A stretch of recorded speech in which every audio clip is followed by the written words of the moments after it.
Media റൂമിൻ്റെ പുസ്തക ലോകം പരമ്പരയുടെ 4-ാം അധ്യായത്തിലേക്ക് നമ്മൾ കടക്കുകയാണ്. എല്ലാവർക്കും സ്നേഹപൂർവ്വം ഈ അധ്യായത്തിലേക്ക് സ്വാഗതം. നമ്മൾ ഇന്ന് ചർച്ച ചെയ്യുന്നത് ഇ. സന്തോഷ് കുമാറിൻ്റെ തപോമയിയുടെ അച്ഛൻ എന്ന നോവലാണ്. 2024 സെപ്റ്റംബറിൽ പുസ്തകമാക്കിയ ഈ നോവൽ വളരെ ചുരുങ്ങിയ കാലം കൊണ്ട് 18-ാം പതിപ്പിൽ എത്തി.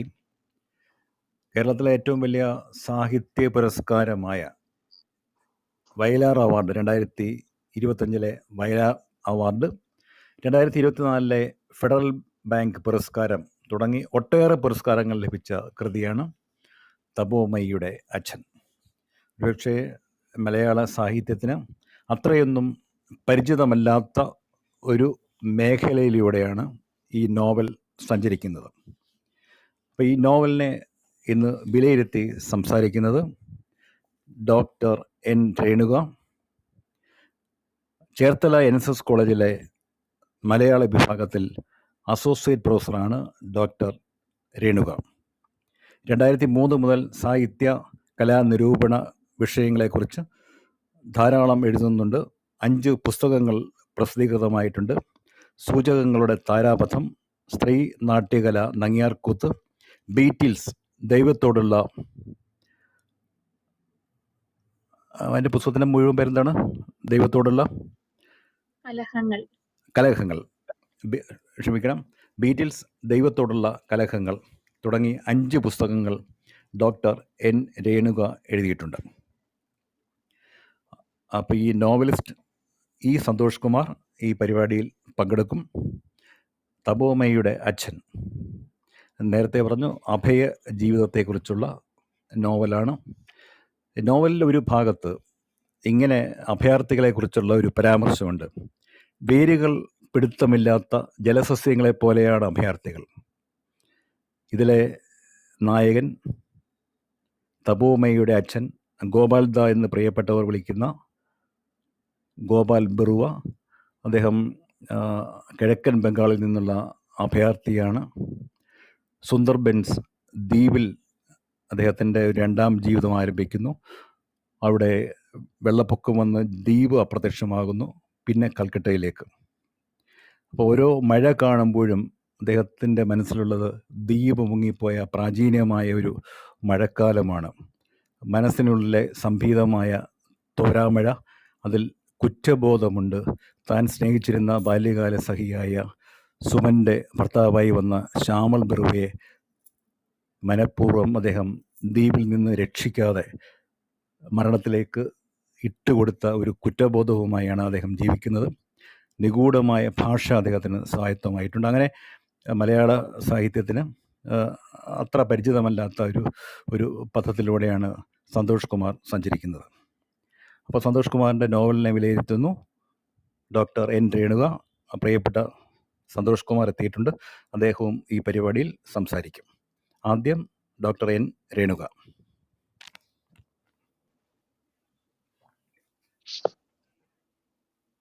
എല്ലാവർക്കും നമസ്കാരം. ഇവിടെ ഒരുപക്ഷെ ഈ വർത്തമാന കാലത്ത് എഴുതപ്പെട്ട നോവലുകളിൽ വച്ച് ഏറ്റവും അധികം ചർച്ച ചെയ്യപ്പെട്ട കുറച്ച് നോവലുകൾ ഉണ്ടായിരുന്നു. അതിൽ തന്നെ നമ്മൾ വളരെ നമ്മുടെ ഹൃദയം കടഞ്ഞെടുത്തതെന്നൊക്കെ പറയാൻ സാധിക്കുന്ന രീതിയിൽ എഴുതപ്പെട്ടതും നമ്മൾ വായിക്കുമ്പോഴും നമുക്കുണ്ടാകുന്ന ഒരു അനുഭവം, അത്തരത്തിലുള്ള ഒരു തരം കടച്ചിലിൻ്റെതായിട്ടുള്ള ഒരു ഭാഷ ഈ നോവലിലുടനീളമുണ്ട്. ഇവിടെ ആമുഖ ഭാഷണത്തിൽ സൂചിപ്പിച്ചിട്ടുള്ളത് പോലെ തന്നെ മലയാളിക്ക് അപരിചിതമായിട്ടുള്ള ദേശകാലങ്ങളിലൂടെ രൂപപ്പെട്ട ഒരു നോവലാണ് തപോമയിയുടെ അച്ഛൻ എന്നുള്ളത് ഒരു സൂചനകൾ ഇവിടെ നൽകിയിരുന്നു. ഒരു തരത്തിൽ ആധുനികതയുടെ കാലം എന്നുള്ളത്, ആധുനിക മലയാള നോവലിന്റെ കാലം, ആ നോവലിൽ പലതരത്തിലുള്ള ആധുനികതയിൽ തന്നെ വിവിധ തരത്തിലുള്ള ആധുനികതകൾ ഉണ്ട്. ജനപ്രിയ ആധുനികതയുണ്ടായിരുന്നു, രാഷ്ട്രീയ ആധുനികതയുണ്ടായിരുന്നു. അപ്പൊ ഇങ്ങനെ മലയാള നോവൽ ഒരുപക്ഷെ അതിൻ്റെ മാന്ത്രികമായിട്ടുള്ള ഭാഷ ഉപയോഗിച്ച് ആളുകളെ വശീകരിച്ചിട്ടുള്ളത് ആധുനികതയുടെ കാലം മുതൽ നോവലിന് അത്തരത്തിലുള്ള ഒരു ആളുകളുടെ ഇടയിൽ അത്തരത്തിലുള്ള ഒരു സ്വാധീനം ഉണ്ടായിരുന്നു.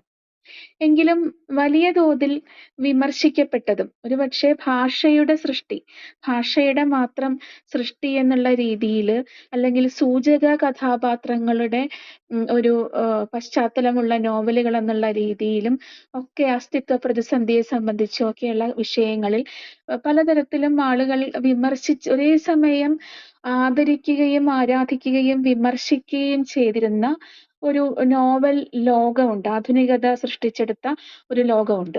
പക്ഷെ അതിൽ തന്നെ ആധുനികതയുടെ ആ ലോകത്തിൽ തന്നെ വലിയ തരത്തിലുള്ള മനുഷ്യാവസ്ഥകളെ കുറിച്ചുള്ള തീക്ഷ്ണമായിട്ടുള്ള വിചാരങ്ങളും ചർച്ചകളും വിശകലനങ്ങളും ഒക്കെ ആ നോവലിന്റെ ഉള്ളിലുണ്ടായിരുന്നു. പക്ഷെ അവർ സൃഷ്ടിച്ചെടുത്ത ഭാഷയും അന്തരീക്ഷവും ഒരുപക്ഷെ മലയാളിക്ക് അപരിചിതം തന്നെയായിരുന്നു. മലയാളി ഏറ്റവും അധികം ഹൃദയത്തോട് ചേർത്ത് വെച്ചിട്ടുള്ള മയ്യഴിപ്പുഴയുടെ തീരങ്ങളിൽ നിന്നുള്ള നോവൽ ഉൾപ്പെടെ ബാക്കി വന്നിട്ടുള്ള അല്ലെങ്കിൽ ഖസാക്കിന്റെ ഇതിഹാസം ഒക്കെ ആളുകൾ ഇങ്ങനെ അതിനെ ഇപ്പോഴും വലിയ തോതിലുള്ള ഒരു ആരാധനയോടെ കാണുമ്പോൾ പോലും അതിൽ നമ്മുടെ ഒരു മാനസികാവസ്ഥയോട് പലപ്പോഴും പൊരുത്തപ്പെടാത്ത പല കാര്യങ്ങളും അല്ലെങ്കിൽ അതിൽ ഉൾക്കൊള്ളുന്ന അതിന്റെ ഒരു ആന്തരിക യുക്തിയോട് നമുക്ക് ചേർന്ന് നിൽക്കാൻ സാധിക്കാതെ ഏതൊരു അസംബന്ധം നിറഞ്ഞ കാര്യങ്ങളാണ് എന്നുള്ള രീതിയിൽ ചർച്ച ചെയ്യുന്ന തരത്തിലുള്ള കാര്യങ്ങളും ആധുനികത സൃഷ്ടിച്ചിരുന്നു. എങ്കിലും ആധുനികതയുടെ ഒരു തുടർച്ച എന്നുള്ള രീതിയിൽ ആധുനികത അവസാനിച്ച് ആധുനികാനന്തരം ആയിട്ടുള്ള ഒരു സെൻസിബിലിറ്റി ഉണ്ടാവുകയല്ലല്ലോ. അതിന്റെ ഒരു തുടർച്ചയും വിച്ഛേദവും ഒക്കെ ഇതിൽ നടക്കുന്നുണ്ട്. ഒരുപക്ഷെ ആധുനികത സൃഷ്ടിച്ചെടുത്ത വളരെ ആദർശാത്മകമായിട്ടുള്ള അല്ലെങ്കിൽ മനുഷ്യാവസ്ഥകളെ കുറിച്ചുള്ള തീവ്രമായിട്ടുള്ള വിചാരങ്ങൾ സംരക്ഷിക്കപ്പെടുകയും കുറെ കൂടി സാമൂഹികമായിട്ടുള്ള മണ്ഡലങ്ങളുടെ അല്ലെങ്കിൽ നമുക്ക് പെട്ടെന്ന് കമ്മ്യൂണിക്കേറ്റ് ചെയ്യാൻ സാധിക്കുന്ന തരത്തിൽ ഒരു സാമൂഹികതയുടെ തിരിച്ചുവരവ്, ചരിത്രപരമായിട്ടുള്ള വിശകലനങ്ങൾ, അങ്ങനെ ധാരാളം എഴുത്തിന്റെ സാങ്കേതികവും ഭാവുകത്വപരവുമായിട്ടുള്ള വ്യതിയാനങ്ങൾക്കൊപ്പം തന്നെ നമ്മൾ ജീവിക്കുന്ന കാലവുമായി പെട്ടെന്ന് സംവദിക്കാൻ സാധിക്കുന്ന തരത്തിലുള്ള ഒരു സാമൂഹികതയുടെ തിരിച്ചറിവ് അല്ലെങ്കിൽ തിരിച്ചുവരവ് ആധുനികാനന്തരം എഴുതപ്പെടുന്ന നോവലുകളിലൊക്കെ തന്നെയുണ്ട്. അതിലേറ്റവും പ്രധാനപ്പെട്ട ഒരു കാര്യം എന്ന് പറയുന്നത് ദേശം തന്നെയാണ്. ദേശം കൈവിട്ട മനുഷ്യരാണ്. ദേശം കൈവിട്ട അല്ലെങ്കിൽ പുറമ്പോക്കുകളിൽ അകപ്പെട്ടു പോയ ജനത. സാറാ ടീച്ചറുടെ അലാഹയുടെ പെൺമക്കളും പോലെയുള്ള കൃതികളൊക്കെ വരുമ്പോഴും അല്ലെങ്കിൽ ഇപ്പോൾ KR മീരയുടെ ആരാച്ചാര് പോലെയുള്ള ഇങ്ങനെ പലതരത്തിലുള്ള സംസ്കാരം, നോവലിന്റെ ഒരു പ്രതലത്തില് കുറെ കൂടി വിവൃതമായിട്ടുള്ള ഒരു അന്തരീക്ഷം ഉണ്ട് എന്നുള്ളതാണ് ആ ഒരു ഉത്തരാധുനിക ഘട്ടത്തിലേക്ക് എത്തുമ്പോഴേക്കും ഇന്ത്യ എന്നുള്ള ഒരു അവസ്ഥയിലേക്ക് നമ്മൾ എത്തിപ്പെടുന്ന അല്ലെങ്കിൽ ആ ഇന്ത്യയുടെ വ്യത്യസ്തങ്ങളായിട്ടുള്ള സംസ്കാരവും വ്യത്യസ്ത അടരുകളും ഒക്കെ നമ്മളിലേക്ക് വന്നു ചേരുന്ന രീതിയിലേക്ക് മലയാള നോവൽ പരിവർത്തനം ചെയ്യപ്പെട്ടു എന്നുള്ളത് നമുക്കൊരു ചെറിയ കാര്യമല്ല. അത് അത്രത്തോളം നമ്മുടെ ഒരു ദർശനത്തിന്റെ ഒരു വ്യാപ്തിയെ കൂടിയാണ് സൂചിപ്പിക്കുന്നത്. ഒരുപക്ഷെ ഇവിടെ സൂചിപ്പിച്ചിട്ടുള്ളത് പോലെ തപോമയിയുടെ അച്ഛൻ എന്നുള്ള നോവലിൽ പറയുന്നത് പോലെ തന്നെ കിഴക്കൻ ബംഗാളിൽ നിന്നുള്ള അഭയാർത്ഥികൾ അതിന്റെ ഒരു തുടർച്ചയായിട്ടാണ് ഇവിടെ തപോമയി ഒരു അഭയാർത്ഥി എന്നുള്ള ഒരു ഐഡന്റിറ്റിയിൽ നിൽക്കുന്ന ഒരാളല്ലെങ്കിൽ പോലും അദ്ദേഹത്തിനെ ഗോപാൽ ബറുവ അല്ലെങ്കിൽ അദ്ദേഹത്തിന്റെ അമ്മയായിട്ടുള്ള സുമന, ഇവർ രണ്ടുപേരും കിഴക്കൻ ബംഗാളിൽ നിന്നുള്ള അഭയാർത്ഥികളായിട്ട് വരുന്നവരാണ്. പിന്നീട് അവർ എത്തപ്പെട്ട ദേശം, അവർ കണ്ടെത്തിയ ദ്വീപ്, ആ ദ്വീപിൽ നിന്നും അവർക്ക് ഒരു പുറത്താക്കപ്പെടുന്നുണ്ട്. അപ്പൊ അതിൽ സൂചിപ്പിക്കുന്നുണ്ട് ആദ്യം മനുഷ്യരാണ് നമ്മളെ ആ ദേശത്തിൽ നിന്ന് പുറന്തള്ളതെങ്കിൽ പ്രകൃതിയാണ് രണ്ടാം വട്ടം വെള്ളപ്പൊക്കം വന്ന് അവരവിടെ നിന്ന് മാറുകയും അപ്പൊ അഭയാർത്ഥികളുടേതായിട്ടുള്ള ഒരു പശ്ചാത്തലത്തിൽ വളർന്നു വന്നിട്ടുള്ള ഒരു ചെറുപ്പക്കാരനാണ് അല്ലെങ്കിൽ അത്തരത്തിലുള്ള ഒരു പാരമ്പര്യം ഉള്ള ഒരാളാണ് തപോമയി എന്ന് പറയുന്ന ഒരു വ്യക്തി. അദ്ദേഹം വളരെ മനുഷ്യരിലുള്ള താല്പര്യം കൊണ്ട് അഭയാർത്ഥി ക്യാമ്പുകളിൽ അല്ലെങ്കിൽ അവരുടെ ഒരു ഷെൽട്ടർ എന്ന് പറയുന്ന ഒരു സന്നദ്ധ സംഘടനയുടെ പ്രവർത്തകനായിട്ടാണ് അദ്ദേഹം നിലനിൽക്കുന്നത്. അപ്പൊ എന്തിനു വേണ്ടിയിട്ടാണ്? ഭൗതികമായിട്ടുള്ള ഒരു ലാഭങ്ങളും ഇത്തരം ജോലികളിൽ ഇല്ലാതിരിക്കുമ്പോഴും മനുഷ്യൻ എന്തിനാണ് ഇങ്ങനെയുള്ള ഈ ഒരു അലഞ്ഞ് നടക്കുന്നതും മനുഷ്യരെ നിലനിർത്തുവാനും അവരുടെ ഇത്തരത്തിലുള്ള അഭയാർത്ഥികളായിട്ടുള്ള മനുഷ്യർക്ക് വേണ്ടി ആകുലതകൾ അനുഭവിക്കാനും എന്തിന് തയ്യാറാകുന്നു എന്നുള്ള ഒരു ചോദ്യം നോവൽ അവശേഷിപ്പിക്കുന്നുണ്ട്. മനുഷ്യർക്ക് വേണ്ടി ജീവിക്കാൻ ഏതെങ്കിലുമൊക്കെ മനുഷ്യരുണ്ടാകുന്നു എന്നുള്ളതാണ് അതിന്റെ സവിശേഷത. അപ്പൊ തപോമയിയുടെ ഒരു നോവലിന്റെ ഒരു അന്തരീക്ഷമാണ് ഞാൻ സൂചിപ്പിച്ചത്. അപ്പൊ ഇവിടെ ഇതിന്റെ പ്രോട്ടഗോണിസ്റ്റ് എന്ന് പറയുന്നത്, ഇതില് ആഖ്യാതാവ് എന്ന് പറയുന്നത് ഒരു മലയാളി ഐഡന്റിറ്റി ആയിട്ടാണ് നമ്മൾ കാണുന്നത്. ബാക്കി ഒരുപാട് ദേശങ്ങളും ഭാഷകളും ഒക്കെ കടന്നു വരുമ്പോഴും ഈ തപോമയി ഈ ഒരു ഉദ്യോഗസ്ഥനെയും മലയാളിയായിട്ടുള്ള ആഖ്യാതാവുമായിട്ടുള്ള ഒരു കമ്മ്യൂണിക്കേഷനിൽ ആണ് അദ്ദേഹത്തിന്റെ അച്ഛന് ചില ഗൂഢഭാഷകൾ, ചിഹ്ന ഭാഷകൾ അറിയാമെന്നുള്ളതും അത് വളരെ പുരാതനമായിട്ടുള്ള അല്ലെങ്കിൽ ആദിമമായിട്ടുള്ള ലിപികളുമായി പരിചയിച്ചുകൊണ്ട് രൂപപ്പെടുത്തിയെടുത്ത ഒരു ഭാഷയാണത്. ഒരു ഗൂഢഭാഷ എന്നുള്ള രഹസ്യ ഭാഷയാണത്. ആ ഭാഷ അറിയാമെന്നും അത് അദ്ദേഹത്തിന് ഇത്തരം ഭാഷകൾ ഈ ആഖ്യാതാവിന് വായിക്കാനായിട്ട് സാധിക്കും. അദ്ദേഹം അതിൽ കുറേയധികം പഠനങ്ങളും ഗവേഷണങ്ങളും ഒക്കെ നടത്തിയിട്ടുള്ള ഒരു വ്യക്തിത്വമായതുകൊണ്ട് തന്നെ അത് ഈ സൈനിക വൃത്തിയുമായിട്ട് ബന്ധപ്പെട്ട് നിൽക്കുന്ന പട്ടാള ജീവിതത്തിന്റെ ങ്ങളുമായി ബന്ധപ്പെട്ട ഒരു കോഡ് ഭാഷയെ കുറിച്ചൊക്കെ സൂചിപ്പിക്കുന്നുണ്ട്. അപ്പൊ ഈ ഗൂഢഭാഷ എന്നുള്ളത് തപോമയിയുടെ അച്ഛൻ എന്നുള്ള ഒരു നോവലിനെ ചൂഴ്ന്നു നിൽക്കുന്ന ഒരു കീവേഡ് ആണെന്ന് നമുക്ക് വേണമെങ്കിൽ പറയാൻ സാധിക്കും. കാരണം ഈ ഗൂഢഭാഷ എന്താണെന്നുള്ളത് നോവലിൽ നിന്ന് വിട്ടു നിൽക്കുന്ന ഒരു കാര്യമല്ല. ഒരുപക്ഷെ ഈ ഭാഷ, ഈ ഗൂഢഭാഷ ഒരു ചിത്രലിപികളൊക്കെ കണക്കിരിക്കുന്ന ഒരു ഭാഷയാണ് ഒരുപക്ഷെ ഈ നോവലിനെ മുന്നോട്ട് കൊണ്ടുപോകുന്നതും ഇതിന്റെ ആന്തരികമായിട്ടുള്ള മനുഷ്യരനുഭവിക്കുന്ന സംഘർഷങ്ങൾ, ആത്മസംവാദങ്ങൾ, ഇങ്ങനെ ധാരാളം കാര്യങ്ങളിലേക്ക് നോവലിനെ ആദ്യന്തം നിലനിർത്തുന്നതും അതിനെ മുന്നോട്ട് കൊണ്ടുപോകുന്നതും ഒക്കെ ഗൂഢഭാഷ എന്ന് പറയുന്ന ഒന്നാണ്. അതുകൊണ്ട് തന്നെ കേവലമായിട്ടുള്ളൊരു സാങ്കേതികമായ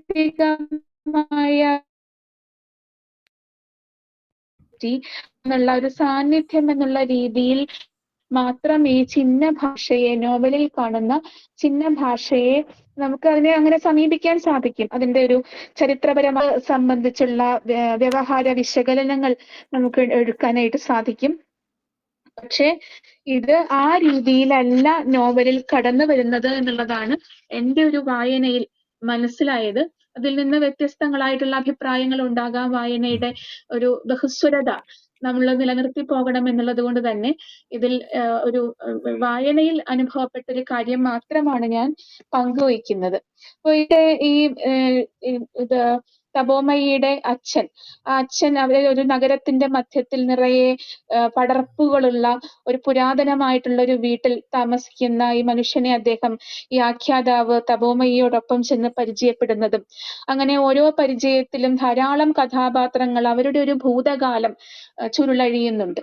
ഗോപാൽ ബറുവ എന്ന് പറയുന്ന മനുഷ്യന്റെ ഭൂതകാലം, ആ ഭൂതകാലത്തിലാണ് ഒരു സന്താനം എന്ന് പറയുന്ന ഒരു സൈനികോദ്യോഗസ്ഥൻ അദ്ദേഹത്തിന്റെ വിശ്വസ്തനായിട്ട് അദ്ദേഹം മാറുന്ന അവസ്ഥ, അതിനു മുൻപായിട്ട് സ്വന്തം ദേശത്തിൽ നിന്ന്, ബംഗാളിൽ നിന്ന് അഭയാർത്ഥിയായി മാറേണ്ട അവസ്ഥ, അതിനു ശേഷം എത്തപ്പെട്ട ദ്വീപിൽ നിന്നും പ്രകൃതി ദുരന്തം കൊണ്ട് പുറത്താക്കപ്പെട്ട് അലയുന്ന അവസ്ഥ, ഇങ്ങനെയുള്ള ഒരു ഘട്ടത്തിൽ വെച്ചിട്ടാണ് ഈ സൈനിക ഉദ്യോഗസ്ഥനെ പരിചയപ്പെടുന്നതും പിന്നീട് വർഷങ്ങളോളം അദ്ദേഹത്തിന്റെ ഒരു ഈ പദപ്രശ്നങ്ങൾ പരിഹരിക്കുന്ന അല്ലെങ്കിൽ പദപ്രശ്നങ്ങൾ പരിഹരിക്കുന്ന ഒരു അപൂർവ സിദ്ധിയുള്ള, അല്ലെങ്കിൽ അതൊരു ലൗകികമായിട്ടുള്ള ഒരു കാര്യം തന്നെയാണ്, ഒരു സ്കില്ല് തന്നെയാണ്. അതുകൊണ്ട് അതിന് ഒരു അലൗകികതയായിട്ടൊന്നും ബന്ധപ്പെടുത്തേണ്ട ആവശ്യമില്ല. എങ്കിലും ഈ കുടുക്കുകൾ അല്ലെങ്കിൽ ഒരിക്കലും തിരിച്ചറിയാൻ പറ്റാത്ത ചില പദപ്രശ്നങ്ങൾ കൃത്യമായി പരിഹരിച്ചു പോകുന്ന അത്തരത്തിലുള്ള ഒരു സ്കില്ലുള്ള ഈ മനുഷ്യനെ അദ്ദേഹം കൂടെ കൂട്ടുകയും പിന്നീട് അദ്ദേഹത്തിന്റെ വിശ്വസ്തനായി മാറുകയും വലിയ ദുരന്തങ്ങൾക്ക് വഴിപ്പെടുകയും ചെയ്യുന്ന ഒരു മനുഷ്യനാണ് ഈ സന്താനം എന്ന് പറയുന്ന മനുഷ്യൻ. അദ്ദേഹത്തിന്റെ കുടുംബം വലിയ ദുരന്തത്തിന് ഇരയാവുകയും ഒക്കെ ചെയ്യുമ്പോൾ ഈ വീട്, ഈ കുടുംബം സംരക്ഷിക്കാൻ വേണ്ടിയിട്ട്, അല്ലെങ്കിൽ അതേപോലെ തന്നെ അതിന്റെ എല്ലാ തരത്തിലുള്ള പഴമയോടും ഒരു പൗരാണികതയോടും കൂടി നിലനിർത്താൻ വേണ്ടി ഗോപാൽ ബർവയെ ഏൽപ്പിക്കുന്നതും ഒക്കെ ആയിട്ടുള്ള ഒരു വളരെ വലിയ വിചിത്രമായിട്ടുള്ള എന്നാൽ ഒരുപാട് ലോകാനുഭവങ്ങൾ കടന്നു വരുന്ന ഒരു ഭൂതകാലം ഈ ആഖ്യാതാവിനോട് ഗോപാൽ ബർവ പങ്കുവയ്ക്കുന്നുണ്ട്. അപ്പൊ ഇതിനിടയിലാണ് തപോമയിയുടെ ഇതുപോലെയുള്ള സന്നദ്ധ പ്രവർത്തനങ്ങളും അദ്ദേഹം നടത്തുന്ന ഈ അഭയാർത്ഥി ക്യാമ്പുകളിൽ അദ്ദേഹം നടത്തുന്ന ഒരുപാട് സേവനങ്ങള് അവർക്കൊരു ജീവിതം, അവരെ ജീവിക്കണം അതിജീവിക്കണം എന്നുള്ളതാണ് ഓരോ അഭയാർത്ഥിയുടെയും മനസ്സിലുള്ളത്. ഇങ്ങനെയുള്ള കാര്യങ്ങളെല്ലാം നടന്നു വരുന്നു. ബ്രേക്ക് ആവുന്നുണ്ട്. ക്ലിയർ ആവുന്നുണ്ട്. അതിന്റെ ഒരു ക്ലാരിറ്റി പ്രശ്നം വരുന്നുണ്ട്. അതൊന്ന് സൈഡ് ഒന്ന് കേൾക്കുന്നുണ്ടോ? ഡീവേറ്റ് ചെയ്ത് ഇവിടെ ഇരിക്കുകയാണെങ്കിൽ ചിലപ്പോൾ സിഗ്നൽ ശരിയാവുമായിരിക്കും. ഇപ്പൊ മൈക്രോ ഫയൽ ഇപ്പൊ കേൾക്കാം, പക്ഷെ ഇടയ്ക്ക് ബ്രേക്ക് ആവുന്നു. ക്ലാരിറ്റി പോകുന്നു. അതെ, ശബ്ദത്തിന്റെ ക്ലാരിറ്റി ഇല്ലാണ്ടാവുന്നു. അപ്പൊ നമുക്ക് പറയുന്നത് ക്ലിയർ ആവില്ല. ഒരു മിനിറ്റ് ഒന്ന് കണക്ഷൻ വൈഫൈ തന്നെയാണോ ഒന്ന് ചെക്ക് ചെയ്യൂ. വരുത്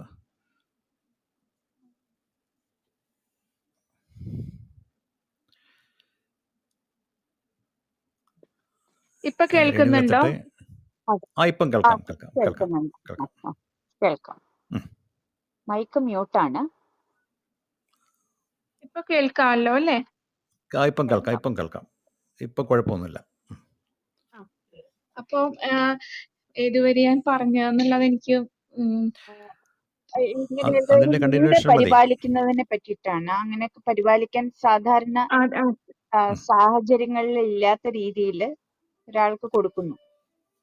അപ്പോ ആ ഒരു രീതി, ഈ ഒരു പശ്ചാത്തലത്തിൽ തപോമയിയുടെ ഒരു പ്രവർത്തനങ്ങള്, അദ്ദേഹം അഭയാർത്ഥി ക്യാമ്പിൽ നടത്തുന്ന സന്നദ്ധ സേവനങ്ങൾ, ഇങ്ങനെയുള്ള ധാരാളം കാര്യങ്ങൾ വരുന്നു. പക്ഷെ ഈ നോവലിന്റെ ഏറ്റവും പ്രധാനപ്പെട്ട അതിന്റെ ഒരു കഥ പറഞ്ഞു പോവാന്നുള്ളത് അതിന്റെ കുറച്ച് സമയം എടുക്കും എന്നുള്ളത് കൊണ്ടും അതത്ര നന്നാവില്ല എന്നുള്ളത് കൊണ്ടും ഈ ഒരു അതിന്റെ ഏറ്റവും കോറായിട്ടുള്ള ഒരു കാര്യത്തിലേക്കാണ് വരുന്നത്. കാരണം ഇത് ഈ ഗൂഢഭാഷ, അദ്ദേഹത്തിന്റെ ഡയറി കുറിപ്പുകൾ, ഈ ഗൂഢഭാഷയിൽ എന്താണ് എഴുതിയിരിക്കുന്നത്, അത് അതിലേക്കാണ് ഈ നോവൽ ആത്യന്തികമായിട്ട് എത്തപ്പെടുന്നത്. ആ ഒരു കാര്യത്തിലേക്കാണ്. തപോമയിയുടെ അച്ഛൻ എന്നുള്ള ഒരു ലേബലിലാണ് നമ്മൾ ഈ ഗോപാൽ ബറുവ എന്ന് പറയുന്ന മനുഷ്യനെ പരിചയപ്പെടുന്നത്, എല്ലാ വായനക്കാര് പരിചയപ്പെടുന്നത്. പക്ഷേ പോകെ പോകെ ഇതിൽ നിന്നും ഈ ഒരു ഉൾക്കഥ ഇങ്ങനെ വികസിച്ചു വരുന്നുണ്ട്. ഈ വികസിച്ചു വരുന്ന കഥയിൽ ഏറ്റവും പ്രധാനപ്പെട്ട ഒരു കാര്യം, ഗോപാൽ ബറുവ അല്ല യഥാർത്ഥത്തിൽ തപോമയിയുടെ അച്ഛൻ എന്നുള്ള ഒരു അതിനകത്ത് വളരെ സങ്കടകരമായിട്ടുള്ള, എന്നാൽ ഒരുപാട് മനുഷ്യന്റെ മനഃശാസ്ത്രപരമായിട്ടുള്ള കാര്യങ്ങളുമായി ബന്ധപ്പെട്ട ഒരുപാട് വിഷയങ്ങളുണ്ട്. ഈ ഗോപാൽ ബറുവയുടെ ബാല്യകാല സുഹൃത്തും പ്രണയിനിയും ഒക്കെ ആയിട്ടുള്ള സുമന സാഹചര്യങ്ങളുടെ സമ്മർദ്ദം കൊണ്ട് അവരുടെ ഈ പലായന ഘട്ടങ്ങളിലെല്ലാം ശ്യാമൾദ എന്ന് പറയുന്ന ഏറെ പ്രായം ചെന്ന സംസാരിക്കുന്നതിൽ വിക്കുള്ള മുടന്തനായിട്ടുള്ള ഒരു മനുഷ്യനുണ്ട്. ആ മനുഷ്യന് വിവാഹം ചെയ്തു കൊടുക്കുകയാണ്. അതിന്റെ ഒരു ഘട്ടത്തിൽ പിന്നീട് അവരുടെ ജീവിതം മുന്നോട്ട് പോകുന്നു, അനിഷ്ടങ്ങളിലൂടെ മുന്നോട്ട് പോകുന്നു. പിന്നീട് അവര് അതിലൂടെ നമ്മൾ കാണുന്നത് അത്തരത്തിലുള്ള ഒരു അനിഷ്ടം കലർന്നൊരു രീതിയിലൂടെ നമുക്ക് ഇങ്ങനെ വായിക്കുമ്പോൾ അനുഭവപ്പെടും. പക്ഷേ ഒരു പ്രകൃതി ദുരന്തത്തിന് ശേഷം അവര് എല്ലാവരെയും രക്ഷപ്പെടുത്തി ഒരു പാറയുടെ മുകളിലായിട്ട് ഒരു നായയും ശ്യാമൾദായും ഒറ്റപ്പെടുകയും എല്ലാവരെയും കൊണ്ടുവന്ന് അഭയാർത്ഥി ക്യാമ്പുകളിൽ എത്തിച്ച് ഈ ഗോപാൽ ബറുവ എന്ന ചെറുപ്പക്കാരനായിട്ടുള്ള അപ്പോഴും ഒരു പ്രണയ മനസ്സ് അവശേഷിക്കുന്ന, അല്ലെങ്കിൽ സുമനയോടുള്ള തീക്ഷ്ണമായിട്ടുള്ള ഒരു പ്രണയവും താല്പര്യവും കാമനകളും ഒക്കെ അവശേഷിക്കുന്ന ഈ മനുഷ്യൻ രക്ഷപ്പെടുത്താനായിട്ട് പോകുന്നുണ്ട്. പോയി അവിടെ എത്തുന്ന ഒരു ഘട്ടത്തിൽ ഈ രണ്ടുപേരുടെയും ഇവര് കൈപൊക്കി കാണിക്കുന്നതും അവരെ ഒരു മനുഷ്യനെ കണ്ടതിലുള്ള ആഹ്ലാദവും ഒക്കെ അവരിങ്ങനെ അനുഭവിപ്പിക്കുന്നുണ്ട്. അതേ ഘട്ടത്തിലാണ് പെട്ടെന്ന് തന്റെ മനുഷ്യന്റെ മനസ്സ് സഞ്ചരിക്കുന്ന വഴികളെ കുറിച്ചുകൂടി നോവലിസ്റ്റ് വളരെ തന്മയീഭാവത്തോടെ സൂചിപ്പിക്കുന്ന ഒരു കാര്യമാണ്. പെട്ടെന്ന് തന്റെ കൗമാരകാലത്തേക്ക് കടന്നു പോവുകയും സുമനയെ സംബന്ധിച്ചുള്ള അല്ലെങ്കിൽ അവളുടെ വളരെ സ്വപ്നഭരിതമായിട്ടുള്ള ചില നിമിഷങ്ങളെക്കുറിച്ച് ഓർക്കുകയും ഞാൻ ഇതിന് പുറപ്പെടണം എന്നുള്ളൊരു തോന്നലിൽ വഞ്ചി തിരിച്ച് മടങ്ങുകയും ചെയ്യുന്നു. അപ്പോ അലറി ഇങ്ങനെ വരുന്ന നമ്മുടെ CV രാമൻപിള്ളയുടെ രാമരാജ ബഹദൂറിലൊക്കെ കാണിക്കുന്നുണ്ട്. പ്രവാഹകാളി എന്നാണ് അതിനെ അദ്ദേഹം സൂചിപ്പിക്കുന്നത്, പ്രളയം വരുന്നത്. അതുപോലെ ഇങ്ങനെ വെള്ളം വന്നിട്ട് ഇങ്ങനെ ഇരച്ച് ഈ മനുഷ്യരെയും നായയെയും ആക്രമിച്ച് കീഴ്പ്പെടുത്തുന്നുള്ള ഒരു കാഴ്ചയിൽ മടങ്ങി വരികയാണ്. ആ മടക്കം അദ്ദേഹത്തിൽ കുറെയൊക്കെ ഒരു സംതൃപ്തിയും ഒക്കെ അനുഭവിപ്പിക്കുന്നുണ്ട്. വളരെ പിന്നീടാണ് ഈ തപോമയി എന്ന കുട്ടി ജനിക്കുകയും അവരുടെ ഒരു ഈ തപോമയിക്ക് തന്നെ സംസാരിക്കുന്നതിലുള്ള ചില ബുദ്ധിമുട്ടുകളും അല്ലെങ്കിൽ ആ കുട്ടിയെ കൊണ്ട് ഈ സുമന സംസാരിപ്പിക്കാതിരിക്കുകയും ഒക്കെ ചെയ്യുന്ന ചില ഘട്ടങ്ങൾ വരുന്നുണ്ട്.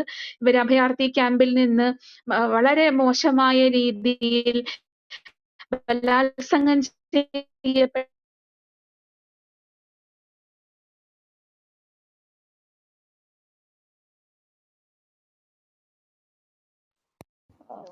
ഹലോ ബ്രേക്ക് ഉണ്ടായി തീർത്തും ബ്രേക്ക് കേൾക്കുന്നില്ല. ഉണ്ടായി അതെ ബ്രേക്ക് അതെ ഉണ്ടായി ബ്രേക്ക് വീണ്ടും. ആയിപ്പോയി. ജയനുക രേണുക കേൾക്കാമോ? അതിനകത്ത് ഒരു പറയുന്നത് സിഗ്നലിന്റെ പ്രശ്നം. ഓക്കെ. താൻ ഈ മനുഷ്യനെ കണ്ടിട്ട് രേണുക ഇത്ര നേരം പറഞ്ഞത് ഞങ്ങൾക്ക് ഒന്ന് കാണാത്ത രണ്ട് സെന്റൻസ് കേൾക്കാൻ പോലെ പറ്റിയില്ല. തിരിച്ചു പോന്നതാണ് ഹലോ എന്നുള്ളത് ഒരു രേണുക സ്ത്രീയുടെ രേണുക രേണുകയുടെ മൈക്കിലും പ്രശ്നമുണ്ട്, മൈക്കിലെ സിഗ്നലിന് പ്രശ്നമുണ്ട്. ഇടയ്ക്ക് തൊട്ടു മുമ്പുള്ള 3-4 ലൈൻ കേട്ടില്ല. മഴയുണ്ടായിരുന്നു. കേൾക്കാം. ഇടയ്ക്കൊന്ന് ഇടയ്ക്കൊക്കെ ബ്രേക്കായി. ബ്രേക്ക് വന്നു, ഇടയ്ക്ക് ഇടയ്ക്കൊക്കെ ബ്രേക്ക് 2-3 വന്നു, വാചകം ബ്രേക്ക് കേട്ടില്ല. വന്നു. ഒന്നുകൂടി ഒന്ന് റിപ്പീറ്റ് ചെയ്യാമോ ഇപ്പൊ കേൾക്കാമോ? പറഞ്ഞത്? മഴയുണ്ട് നന്നായിട്ട്. ഇപ്പോൾ കേൾക്കാം. ആ അതിന്റെ അതെ ഒരു സിഗ്നൽ പ്രശ്നമുണ്ട് ഇവിടെ. പറയാം. അതെ. കേൾക്കാമോ? ഇപ്പൊ കേൾക്കാം. ഇടയ്ക്ക് കുറച്ച് കഴിയുമ്പോഴേ ഒരു 4-5 മിനിറ്റ് കഴിയുമ്പോ അതിങ്ങനെ ഇല്ലാതെ കേൾക്കാൻ പറ്റാതെ ആയി പോകും. മൈക്ക് ഓഫ് ആയി ഇപ്പം. അതെ മഴയുടെ അങ്ങ് തോന്നുന്നു. ഓക്കെ ഓക്കെ ഓക്കെ ആയിരിക്കും. പറയാം. അപ്പോ അദ്ദേഹം ഈ വീണ്ടും ഈ സുമനയുമായിട്ടൊരു ജീവിതം ആരംഭിക്കുകയും അദ്ദേഹം ഇങ്ങനെ ആഗ്രഹിക്കുകയും, പക്ഷെ അവര് തമ്മിൽ ഇങ്ങനെ മാനസികമായി വലിയ ദൂരത്തിലാണ് തങ്ങൾ ജീവിക്കുന്നതെന്ന് അധികം വൈകാതെ തിരിച്ചറിയുകയാണ്. അങ്ങനതിനിടയിലാണ് തപോമയി എന്നുള്ള കുട്ടി ജനിക്കുന്നതും ആ കുട്ടി യഥാർത്ഥത്തിൽ ശ്യാമൾദായുടെ കുട്ടിയാണ് എന്നുള്ള സൂചനകളും ഒക്കെ ഉണ്ട്. അപ്പൊ ഒരുപാട് ഹിപ്പോക്രസിയെ കുറിച്ചും ഒക്കെ സൂചനയുണ്ട്. അതായത് സയ്യിദ് ഒരു അഭയാർത്ഥി ക്യാമ്പിൽ വെച്ച് വലിയ തോതിലുള്ള ബലാത്സംഗത്തിന് ഇരയാവുന്നതും, അപ്പൊ അത്തരത്തിലുള്ള ഈ ഇരയാവുന്നതിലൂടെ ഇവർക്ക് ജനിക്കാൻ പോകുന്ന കുട്ടിയുടെ പിതൃത്വത്തെ സംബന്ധിച്ചുള്ള ചില ആകുലതകളൊക്കെ ഗോപാൽ ബറുവ കാണിക്കുന്നുണ്ട്. അപ്പോഴാണ് സുമന യഥാർത്ഥത്തിൽ ഈ കൃത്യമായിട്ട് ഇത്രയും കാലം ഒരു സ്ത്രീയുടെ സഹജാവബോധം കൊണ്ട് മനസ്സിലാക്കിയിട്ടുള്ള ഒരു കാര്യമുണ്ട്. ഈ പ്രളയ സന്ദർഭത്തിൽ വഞ്ചി തുഴഞ്ഞു പോയ ഗോപാൽ ബറുവ യഥാർത്ഥത്തിൽ ആ മനുഷ്യനെ അവിടെ കാത്തുനിന്നിരുന്ന ഒരു അഭയത്തിന് വേണ്ടി കാത്തുനിന്നിരുന്ന ശ്യാമൾദ എന്ന് പറയുന്ന മനുഷ്യന്റെ നിസ്സഹായതയെ കണ്ടില്ല എന്ന് വെച്ച് തിരിച്ചു പോന്നതാണ് എന്നുള്ള ഒരു ചോദ്യം എന്റെ ജീവിതത്തിൽ മുഴുവൻ ഇങ്ങനെ മുഴങ്ങിക്കൊണ്ടിരിക്കുന്നുണ്ട്. കാരണം നീ ആ മനുഷ്യനെ അവിടെ തുഴഞ്ഞു പോകുമ്പോൾ ആ മനുഷ്യനെ അവിടെ കണ്ടിരുന്നോ എന്നുള്ള ഒരു സംശയം അത് അവിടെ കിടക്കുകയും അത് ചോദിക്കുകയും ചെയ്യുന്നുണ്ട്. അതോടുകൂടി രണ്ട് മനസ്സുകളുടെ വളരെ വ്യത്യസ്തമായിട്ടുള്ള വൻകരകളിൽ ജീവിക്കുന്ന വളരെ എന്താ പറയുന്ന ചില സിനിമകളൊക്കെ ഉണ്ടല്ലോ, മൗണ്ടൻസ് മേ ഡിപ്പാർട്ട് എന്നൊക്കെ പറയുന്ന വൻമലകളൊക്കെ അകന്നു പോകുന്ന പോലെയുള്ള ഒരു അകൽച്ച ഇവരുടെ മനസ്സുകളിൽ രൂപപ്പെടുകയും ചെയ്യുന്നുണ്ട്. ഈ തപോമയി യഥാർത്ഥത്തിൽ ഇതൊന്നും ഈ ഗൂഢഭാഷകൾ ഓരോ തവണയും ശീലിക്കുമ്പോൾ അല്ലെങ്കിൽ പരിചയിക്കുമ്പോഴും ഇത്തരം കാര്യങ്ങൾ ഒരിക്കലും വായിക്കരുതേ എന്ന് ഈ ആഖ്യാതാവ് ആഗ്രഹിക്കുകയൊക്കെ ചെയ്യുന്ന ഒരു ഇതാണ്. യഥാർത്ഥത്തിൽ ഈ നോവലിൽ പറയുന്നത് എനിക്ക് തോന്നുന്നു മലയാളികളെ സംബന്ധിച്ചിടത്തോളം അഭയാർത്ഥിത്വം എന്നുള്ളത് ഒരു പുതിയ വിഷയമല്ല. ഒരുപക്ഷെ ആധുനികതയുടെ കാലത്ത് ആനന്ദിന്റെ നോവലുകളിലുമൊക്കെ ഈ അഭയാർത്ഥിത്വവും പലായനങ്ങളും കുടിയേറ്റങ്ങളും അതിന്റെയൊക്കെ ഒരു വളരെ വേദനാജനകമായിട്ടുള്ള അവസ്ഥകള്, നിസ്സംഗമായിട്ടുള്ള അവസ്ഥകളൊക്കെ ആനന്ദിന്റെ നോവലുകളിലൊക്കെ നമ്മൾ വായിച്ച് പരിചയപ്പെട്ടിട്ടുള്ള ഒന്നാണ്. ഡയസ്പോറ എന്താണ്, അതിൽ തന്നെ ഇന്നർ ഡയസ്പോറ, ഉൾപ്രവാസിത്വം എന്ന് പറയുന്ന കാര്യങ്ങൾ, അതെല്ലാം ഇതൊക്കെയായിട്ട് ബന്ധപ്പെട്ടതാണ്. അതോടൊപ്പം തന്നെ ധാരാളം അത്തരത്തിൽ അഭയാർത്ഥിത്വത്തെ സംബന്ധിച്ച ഭീകരമായിട്ടുള്ള അവസ്ഥകൾ നമ്മൾ ഓരോ ഘട്ടങ്ങളിലും വായിക്കുകയും യാത്രാവിവരണങ്ങളിൽ ഉൾപ്പെടെയുള്ള കാര്യങ്ങളിലൂടെ നമ്മുടെ മലയാളിയുടെ ചരിത്രബോധത്തിൽ തന്നെ ഈ അഭയാർത്ഥിത്വം ഉണ്ട്. അപ്പോ മലബാർ കലാപവും ഒക്കെ ആയിട്ട് ബന്ധപ്പെട്ടുമൊക്കെ ഈ അഭയാർത്ഥിത്വത്തിൻ്റെതായിട്ടുള്ള തീവ്രമായിട്ടുള്ള അവസ്ഥകളൊക്കെ മലയാളികൾ തന്നെ അനുഭവിച്ചിട്ടുണ്ട്. ഒരുപക്ഷെ അതിൽ നിന്നൊക്കെ വ്യത്യസ്തമായിട്ട് അഭയാർത്ഥിത്വം എന്ന് പറയുന്ന ഒരു പ്രധാനപ്പെട്ട ഒരു വിഷയം ഈ നോവലിൽ കൊണ്ടുവരുന്നത് അതിന്റെ ഏറ്റവും തീവ്രമായിട്ട് വർത്തമാനകാലത്ത് യുദ്ധ സാഹചര്യങ്ങൾ, പ്രകൃതിക്ഷോഭങ്ങൾ, വിവിധങ്ങളായിട്ടുള്ള കാര്യങ്ങളുണ്ട്. അപ്പൊ മനുഷ്യർ, ദേശം വിട്ടുപോരുന്ന മനുഷ്യർ, ദേശത്താൽ ദേശം കൈവിടുന്ന മനുഷ്യർ, നമ്മൾ എത്തിച്ചേരുന്ന ഇടങ്ങൾ, എത്തിച്ചേരാൻ ജീവിക്കാൻ വേണ്ടി ആശ്രയിക്കുന്ന മനുഷ്യരും ഇടങ്ങളും, ഇങ്ങനെയുള്ള ഇത് മനുഷ്യന്റെ അടിസ്ഥാനപരമായിട്ടുള്ള ഒരു അവസ്ഥയുടെ ചിത്രീകരണം തന്നെയാണ്. ഞാൻ അതുകൊണ്ടാണ് ആദ്യം പറഞ്ഞത് മലയാള ആധുനികത രൂപപ്പെടുത്തിയെടുത്ത ഒരു വലിയ ഒരു മനുഷ്യന്റെ അവസ്ഥയെ കുറിച്ചാണ്, മാനുഷികമായിട്ടുള്ള അവസ്ഥയെ ആദർശാത്മകമായി അവർ ചിത്രീകരിച്ചു എന്നുള്ളത് മാത്രമാണ്. പക്ഷെ തപോമയിയുടെ അച്ഛനിലേക്ക് എത്തുമ്പോഴേക്കും ഈ അവസ്ഥയ്ക്ക് വിവിധങ്ങളായ മാനങ്ങൾ സൃഷ്ടിക്കപ്പെടുന്നു എന്നുള്ളതും അത് മനുഷ്യ ബന്ധങ്ങളെ സംബന്ധിച്ച്, ബന്ധവൈചിത്ര്യങ്ങളെ സംബന്ധിച്ചൊക്കെയുള്ള വലിയ ചിന്തകൾ നമ്മളിൽ, ഒരു ദുഃഖം നമ്മളിൽ അവശേഷിപ്പിക്കുന്നതുമായിട്ടുള്ള ഒരു ആഖ്യാന ശൈലി ഈ നോവലിലുണ്ട്. അതുകൊണ്ട് നമുക്ക് അത് ഒരിക്കലും മറക്കാൻ സാധിക്കാത്ത, അല്ലെങ്കിൽ നമ്മൾ പറയാറുണ്ട് ഒരുതരം പൊള്ളുന്ന പ്രണയം, പനി വരുന്നത് പോലെയുള്ള ഒരു പൊള്ളിക്കുന്ന ഒരു പ്രണയം, വന്യമായിട്ടുള്ള ഒരു പ്രണയം ഈ നോവലിനെ ആദ്യന്തം ചൂഴ്ന്നു നിൽക്കുന്നുണ്ട്. മനുഷ്യന്റെ അവസ്ഥയെ കുറിച്ച് തന്നെയാണ്. ഒരുപക്ഷെ എനിക്ക് തോന്നുന്നു ഈ തപോമയിയുടെ അച്ഛൻ ഏതെങ്കിലും ഒരു നോവലുമായിട്ടോ കഥാസന്ദർഭങ്ങളുമായിട്ടോ ഒരു താരതമ്യത്തിനൊന്നും വിധേയമാക്കേണ്ട ആവശ്യമില്ല. പക്ഷെ ഒരു കാര്യം നമ്മൾ വായിക്കുമ്പോൾ, അല്ലെ ഒരു കൃതിയുടെ ഘടനയിൽ അതിന്റെ ഒരു ഭൂതകാലത്ത് പല രീതിയിൽ ആ ഘടനയിൽ ഉൾച്ചേർക്കപ്പെട്ടിട്ടുണ്ട് എന്ന് വിശ്വസിക്കാൻ ഇഷ്ടപ്പെടുന്ന ഒരാളാണ് ഞാൻ. പല രൂപങ്ങളിൽ, പല ഭാഷകളിലൊക്കെ എഴുതപ്പെടുന്ന പല രൂപങ്ങളും പിന്നീട് പാഠഭേദങ്ങളായിട്ട് വ്യത്യസ്തങ്ങളായിട്ടുള്ള പാഠങ്ങളുടെ രൂപത്തിലൊക്കെ ഒരു കൃതിയുടെ ഘടനയിലുണ്ട്. എനിക്കിതിൽ വായിക്കുമ്പോൾ തോന്നിയിട്ടുള്ളത് CV ശ്രീരാമന്റെ കഥകൾ, വാസ്തുഹാര എന്നൊക്കെ പറയുന്ന കഥകളിലാണ് ഒരുപക്ഷെ ഈ ബംഗാൾ അഭയാർത്ഥിത്വത്തെ സംബന്ധിച്ച് മലയാളി വളരെ തീക്ഷ്ണമായിട്ടൊക്കെ മനസ്സിലാക്കുന്നതും. CV ശ്രീരാമൻ സൃഷ്ടിച്ചെടുക്കുന്ന ഒരു വിഷാദത്തിന്റെ ഭൂമിശാസ്ത്രമുണ്ട്, ഒരു ഭൂപടമുണ്ട്. അദ്ദേഹത്തിന്റെ ഭാഷ കൊണ്ടും ഒരു ഘനീഭവിച്ച ദുഃഖത്തിൻ്റെതുമായിട്ടുള്ള ഒരു ഭൂപടം, ഒരു ഏകാന്തതയെ കുറിച്ചുള്ള, ഏകാന്തമായിട്ടുള്ള ഒരു അവസ്ഥയെ കുറിച്ചുള്ള കാര്യങ്ങൾ. അപ്പൊ ഇങ്ങനെയുള്ള ചില ഓർമ്മകളൊക്കെ ഈ തപോമയിയുടെ അച്ഛൻ വായിച്ച സന്ദർഭത്തിൽ എനിക്ക് ഉണ്ടായിട്ടുള്ള കാര്യങ്ങൾ കൂടി ഞാനിവിടെ ഇതിന്റെ ഭാഗമായിട്ടൊരു പഠനം എന്നുള്ള രീതിക്കൊന്നുമല്ല, ഒരു വായനയുടെ ഒരു ഓർമ്മ എന്നുള്ള രീതിയിൽ ഷെയർ ചെയ്തു പോവാണ്. അപ്പൊ അഭയാർത്ഥിത്വം എന്തുകൊണ്ടാണ് ഇതുപോലെ നമ്മളെ ഉള്ളൊരുക്കുന്ന ഒരു അവസ്ഥയാക്കി മാറ്റുന്നത് എന്നുള്ളൊരു സൂചന മാത്രമാണ് തരുന്നത്. അപ്പൊ അതിൽ നിന്ന് ഇങ്ങനെ വായിച്ചു വരുമ്പോഴാണ് നമ്മുടെ മുസഫിർ അഹമ്മദിന്റെ മരിച്ചവരുടെ നോട്ട് പുസ്തകം എന്ന് പറഞ്ഞിട്ടുള്ള ഒരു പുസ്തകമുണ്ട്. അത് എല്ലാവരും വായിച്ചിട്ടുള്ള പുസ്തകം തന്നെയായിരിക്കും. അതിന്റെ ഒരു കവർ പോലും അത്യന്തം പ്രലോഭനീയമായിട്ടുള്ള ഒരു കവറാണ്.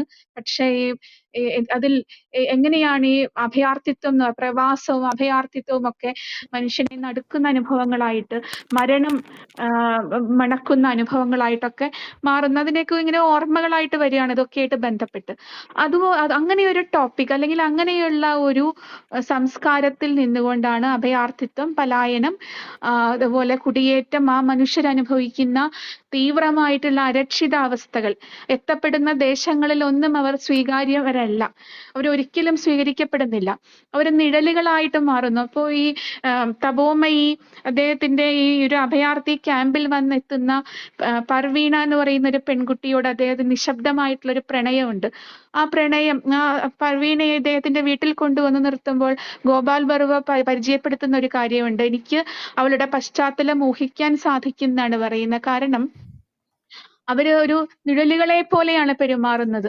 വലിയ അരക്ഷിതത്വത്തോടു കൂടി പെരുമാറുന്ന മനുഷ്യരാണ്. അപ്പൊ മനുഷ്യന്റെ അവസ്ഥയെക്കുറിച്ച്, അരക്ഷിതമായിട്ടുള്ള അവസ്ഥയെക്കുറിച്ചാണ് ഇതിന്റെ ഒരു അടിസ്ഥാനപരമായിട്ടുള്ള ഒരു കാര്യം എന്ന് പറയുമ്പോൾ പോലും അതിന് സമാന്തരമായിട്ടുള്ള രീതിയിൽ മുന്നേറുന്ന മറ്റൊരു പ്രണയ മനഃശാസ്ത്രം കൂടി ഇതിൽ ഈ നോവലിൽ ഉൾച്ചേർക്കപ്പെട്ടിട്ടുണ്ട്. അത് ഒരു അത്യന്തം സങ്കീർണമായിട്ടുള്ള ഒരു മനഃശാസ്ത്രം തന്നെയാണിത്. കാരണം ഒരുപക്ഷേ മലയാള നോവലിൽ സ്ത്രീകളുടെ സങ്കീർണമായിട്ടുള്ള ഒരു പ്രണയബോധം ചിത്രീകരിക്കപ്പെട്ടിട്ടുള്ള നോവലുകൾ വളരെ അപൂർവമാണ്. വളരെ അപൂർവമായിട്ട് മാത്രമേ ഉള്ളൂ എന്നാണ് എനിക്ക് തോന്നുന്നത്. കാരണം അങ്ങേയറ്റം ഒരു രേഖീയമായിട്ടുള്ള ഒരു രീതിയിൽ മുന്നോട്ട് പോകാതെ ഒരു അപകടം പിടിച്ച രീതിയിൽ അല്ലെങ്കിൽ സങ്കീർണത പിടിതരാത്ത രീതിയിൽ മുന്നോട്ട് പോകുന്ന മാനസികാവസ്ഥയുള്ള സ്ത്രീകൾ ഇതിനു മുൻപും നോവലിൽ ചിത്രീകരിക്കപ്പെട്ടിട്ടുണ്ട്. അത് ഉറൂബിന്റെ ഉമ്മാച്ചു എന്ന് പറയുന്ന ഉമ്മാച്ചു എന്ന് പറയുന്ന ഒരു ക്യാരക്ടർ അതിനുണ്ട്.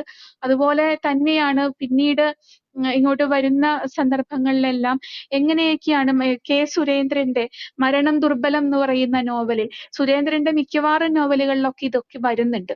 അപ്പൊ എങ്ങനെയാണ് ഒരു മനുഷ്യനെ തീക്ഷ്ണമായി പ്രണയിക്കുമ്പോഴും അതിൽ നിന്ന് വ്യത്യസ്തമായി മാറുന്ന ജീവിത സാഹചര്യങ്ങളുമായി ബന്ധപ്പെട്ട് മറ്റൊരുപാട് കുറവുകളുണ്ട് എന്ന് മറ്റുള്ളവർക്ക് തോന്നുന്ന വേറൊരു മനുഷ്യനെ അതിലും തീവ്രമായി സ്നേഹിക്കാൻ സാധിക്കുക എന്നുള്ള ഒരു ചോദ്യം സുമന അവശേഷിപ്പിക്കുന്നുണ്ട്. കാരണം ഗോപാൽ ബറുവയുടെ ഒരു കാമുകിയായിരിക്കുന്ന ഘട്ടത്തിലാണ് അപ്രതീക്ഷിതമായിട്ട് ഒരുപാട് തരത്തിലുള്ള പ്രായം കൊണ്ടും രൂപം കൊണ്ടും ഒക്കെ മറ്റുള്ളവർക്ക് ഒരിക്കലും പൊരുത്തപ്പെടാൻ സാധിക്കില്ല എന്ന് തോന്നുന്ന ഒരു മനുഷ്യനോട് അഗാധമായിട്ടുള്ള ഒരു പാരസ്പര്യം അല്ലെങ്കിൽ അഗാധമായിട്ടുള്ള ഒരു പ്രണയം ശ്യാമൾദ എന്ന് പറയുന്ന മനുഷ്യനോട് ഉണ്ടാവുകയും അയാളുടെ കുഞ്ഞിനെ സംരക്ഷിക്കാൻ വേണ്ടിയിട്ട് താൻ അനുഭവിച്ച ബലാത്സംഗങ്ങളെല്ലാം നിസ്സാരമാണെന്ന വീട്ടിൽ അത്രത്തോളം തീക്ഷ്ണമായ ഒരു പൊള്ളുന്ന പ്രണയം ഈ മനുഷ്യനോട് ഉണ്ടായി വരികയും അത്രയും കാലം ഇയാളെ ഉപേക്ഷിച്ചു കളഞ്ഞതാണെന്ന് മനസ്സിലാകുന്നതോടുകൂടി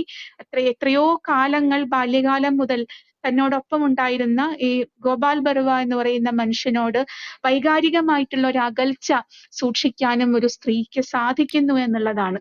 അപ്പോ പ്രണയത്തിന്റെ ഒരു സങ്കീർണമായിട്ടുള്ള പ്രതലങ്ങളെ വളരെ സൂക്ഷ്മമായിട്ട് ഈ നോവലിൽ അവതരിപ്പിക്കുന്നുണ്ട്. നോവലിന്റെ ഏറ്റവും പ്രധാനപ്പെട്ട ഒരു കാര്യം ഒരു ഗൂഢഭാഷയാണ്. ഒരുപക്ഷെ നോവലിനെ കുറിച്ച് വന്നിട്ടുള്ള പഠനങ്ങളും വർത്തമാനങ്ങളിലും ഒക്കെ ശ്രദ്ധിക്കുമ്പോൾ ഈ ഗൂഢഭാഷയെക്കുറിച്ചും അതിന്റെ ചരിത്രത്തെ സംബന്ധിച്ചും അതിലൂടെ രൂപപ്പെടുന്ന ലോകബോധത്തെയും മനുഷ്യസങ്കല്പത്തെയും കുറിച്ചൊക്കെ നമ്മൾ വായിച്ചിട്ടുണ്ട്. എനിക്ക് തോന്നുന്നു ഈ നിഗൂഢമായിട്ടുള്ള ഒരു ഭാഷ എന്നതിൽ പറയുന്നത് ഒരിക്കലും മറ്റുള്ളവരോട് വെളിപ്പെടുത്താൻ സാധിക്കാത്ത തരത്തിൽ ആ ഒരു എന്നാൽ തന്നോട് തന്നെയുള്ള ഒരു തരത്തിലുള്ള തുറന്ന് പറച്ചിൽ, ഒരു ആത്മസംവാദമുണ്ട്.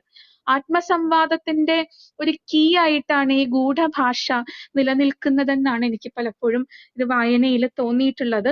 വ്യത്യസ്തമായിട്ടുള്ള നോട്ടങ്ങൾ വീക്ഷണങ്ങളും ഉണ്ടാകാം. പക്ഷേ ഏതെങ്കിലും ഒരു കാലത്ത് മനുഷ്യർക്ക് ഇത്തരത്തിലുള്ള വലിയ അപകടകരമായിട്ടുള്ള ജീവിത സാഹചര്യങ്ങളിലൂടെ കടന്നു പോകുന്ന മനുഷ്യർക്ക് അവരവരോട് തന്നെയും വെളിപ്പെടുത്തേണ്ട ചില ഘട്ടങ്ങളുണ്ട്. ഏതെങ്കിലുമൊക്കെ മനുഷ്യരോട് കാര്യങ്ങൾ ഷെയർ ചെയ്യാതെ മനുഷ്യന് മുന്നോട്ട് പോകാനായിട്ട് സാധിക്കില്ല. പക്ഷെ ഇത്രയും ഗുരുതരമായിട്ടുള്ള വിഷയങ്ങൾ എഴുതുക അല്ലെങ്കിൽ തന്നോട് തന്നെയുള്ള ഒരു സംവാദം, ആ സംവാദത്തിന്റെ ഒരു കീ ആയിട്ട്, ഒരു താക്കോലായിട്ട് വേണം ഈ ഗൂഢഭാഷയെ നമുക്ക് കണ്ടെത്താനായിട്ട് നമുക്ക് സാധിക്കും.